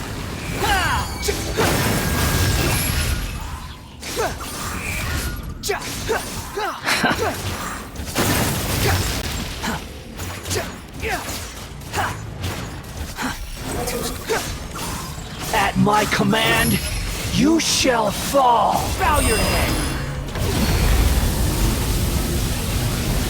Nothing worth mentioning. Behold! Insignificant past!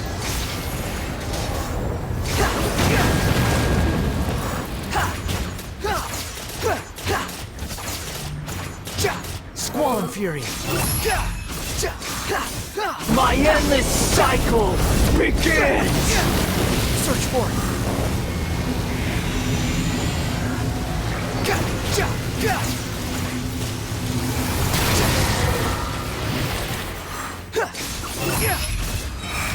Insignificant past!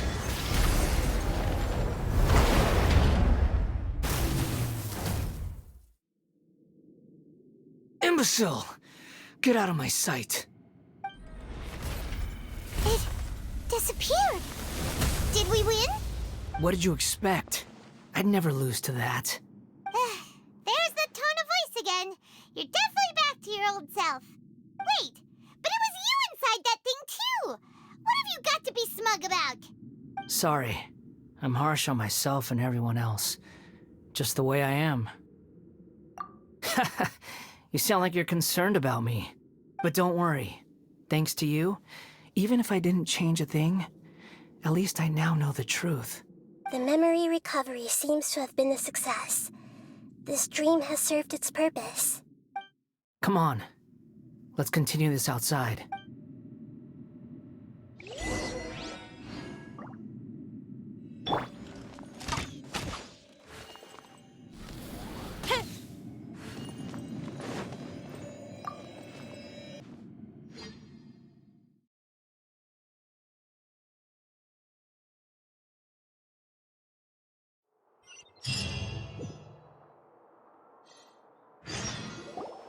Welcome back, traveler. Paimon, Balladeer. It feels like we just went on a really long journey. Paimon's exhausted. You don't like being addressed by that name? It's fine. But I was just thinking, I should probably change it. After learning about everything the doctor did, there's no way I can carry on using a name connected to him. I'm not planning on returning to the Fatui, and they wouldn't take me back anyway. Recent events will have affected a lot of people, and they might not even remember who the sixth is. So, you're quitting the Fatui for good? It's like you said, Lesser Lord Kusanali. Everything may look futile, but it wasn't completely meaningless. At least I made a lot of people forget about me. But that doesn't mean your own past has disappeared. Of course. And your main goal, for which you gave up everything you had, you weren't able to achieve it. I hope you changing the world, changing the past, changing the fates of other people. These are not simple things to accomplish. What you were looking for is complete annihilation. But this is just a fantasy. Even if the Balladeer is removed from existence, the world will not heed your will.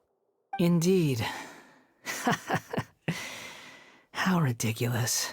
Do you regret doing all that when you've gotten so little in return? Even if I'm completely worthless, there's nothing in the world worth regretting. Lesser Lord Kusanali, you purposely left that information in Irminsul, didn't you? Yes, and I took pains to make sure that you'd acquire that information naturally. Why would you go to such lengths? You trying to win me over too? In all honesty, your past experiences have made you a useful asset to Sumeru and to me. Winning you over was indeed a part of my plan. But before that, I wanted to tell you the truth about your past. If all I wanted to do was use you, then I'd be no different from the doctor. Very clever. I guess you could say that's one of my virtues. Utility to others is what gives me worth. So if embracing my sins is what it takes to make me useful again, so be it. Oh, right. I almost forgot. You're the good guys. You're into justice and all that. Sorry if I have a slightly different perspective on things, but I don't feel like I've been duped. The wisest leaders are fated to end up with the best helpers. I can live with that. I'm glad you're able to think of it in that. Traveler, in the future, I'll continue to search Irminsul more deeply and see what secrets can be uncovered, including the beginning of your twins' journey recorded in Irminsul. What exactly happened before and after that point? I want to know as well. I will try. Traveler. After I dove into the information torrent in Irminsul, why did you go to Inazuma? So that's how you found out whose fate had changed. Well, whatever your reasons, you did me a favor, and I'll do everything I can to pay it back. Borrowing and returning are the only real relationships between individuals. I'll balance the books one day. Don't you worry. That's not true. A relationship between two people is not simply a ledger that can be reset to zero. I think deep down you realize this. People who show up in your life don't just evaporate like water drops and leave nothing behind. There is no such thing as balancing the books. Some things in this world can never be brought back, and they can never be changed, which is why there is emotion in the human world. Everything that you feel is real and lasting, and whatever is missing in you will not be made whole. To be human is to live with imperfections. You can choose whether or not you want to be human. But humans can't live without a heart, can they? Anyway, I gave up trying to become a human a long time ago. You understand what pain is perfectly well, even without a heart. You're just bearing your feelings. The past is set in stone, but you can keep moving on. And the longer your future lasts, the shorter your past will become, until one day, it is but a tiny fraction of your life. Sounds like you've got a future planned out for me. Everything's ended up being pretty darn complicated. Paimon doesn't even know where to start, but the most important thing now is that you need to follow Nahida. Otherwise, all our efforts will have been for nothing.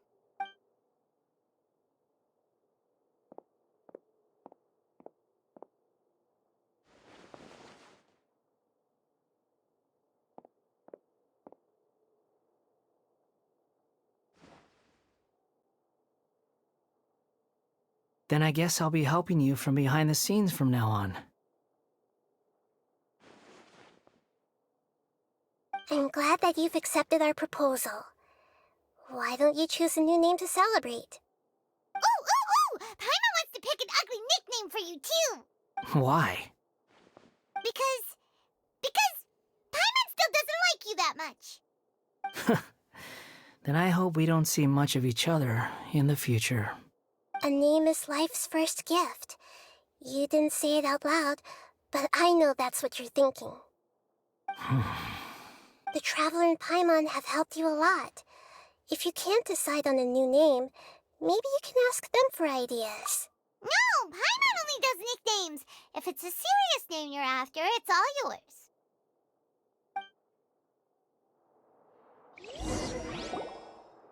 Have you got anything?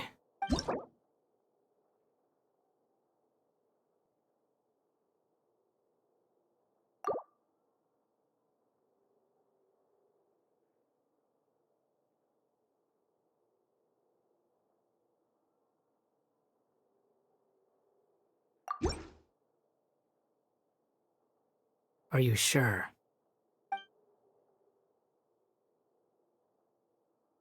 Okay. Have you got anything?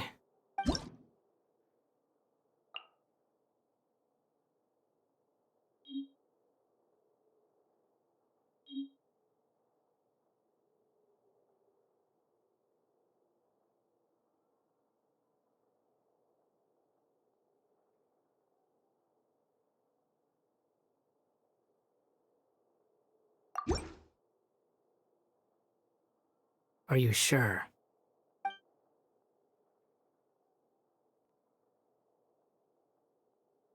Oh, all right. If you say so. There. Now you have a name of your own. What about a nickname? Are you done yet? Still thinking. Stop rushing me! Take your time. I don't need to see you again until you've thought of one. Everyone who manipulated me and made me suffer will have to pay the price. You mean the Fatui? The doctor, at least. Now that your stance has changed, I believe your future path will change accordingly. But it won't be immediate. You still need some time to compose yourself. One more thing. There are still some descendants of the Raiden Gokuden living in Inazuma. Some of them know. Well, they ought to know about the connection between Raiden Gokuden and myself. I don't plan to leave Sumeru for the time being. If you see them in Inazuma, please tell them that I was the one responsible for the Raiden Gokuden's downfall. Even though the events have been erased from the world, they still deserve to know the truth. I see. That is up to you. Huh? But if we do that, then... It's fine. Let them stab their blades into my chest if they so desire. Maybe that's how it always should have been. What's that look for? Don't make that face. I know what I'm doing. That day will come. All right. We're done here. Goodbye, wise deity. And you too. He's gone. What he went through today would have been like living an entire lifetime in an instant. He'll need some time to calm down. Yeah, true. But even so, after everything that's happened, he doesn't seem quite as fierce anymore. So we can finally go eat? Paimon is starving. Thank you both. I hope you will find somewhere nice to go and relax.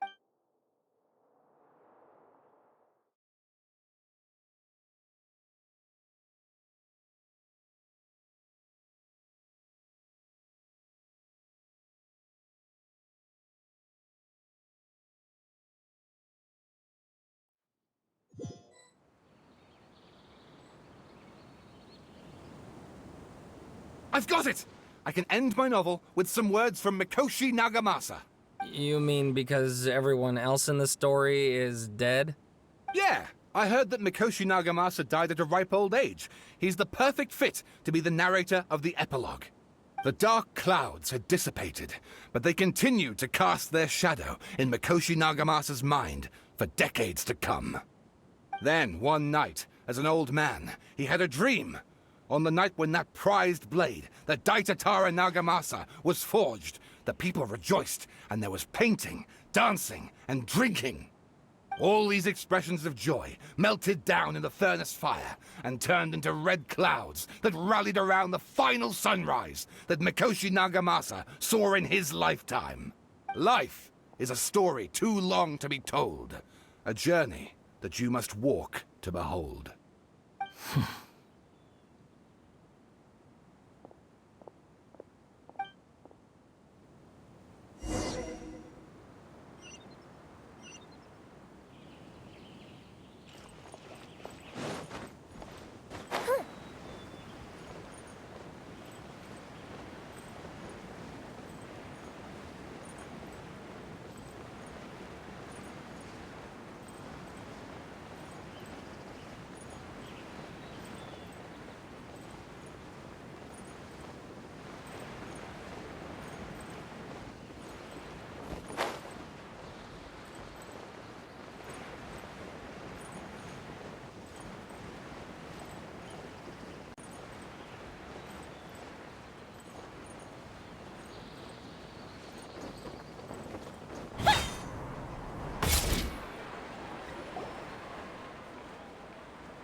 It's about time we had a break.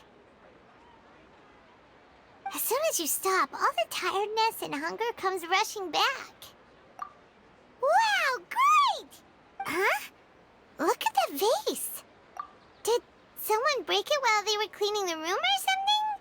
But doesn't remember there being a cleaner.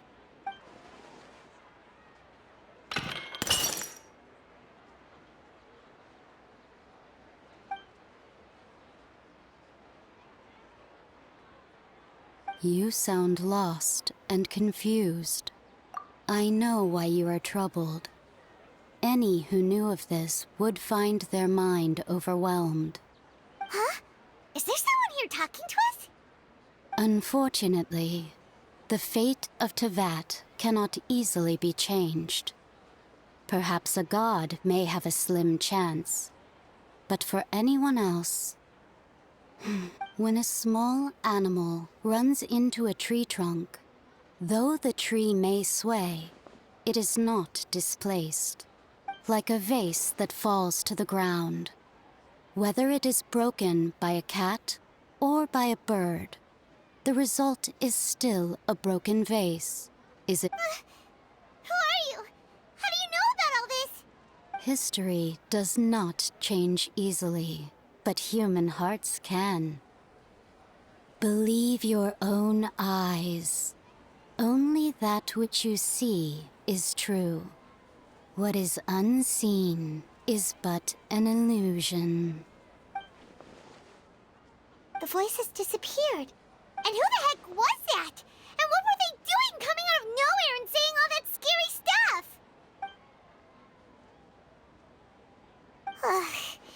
Anyway, that face is still lying there broken on the ground.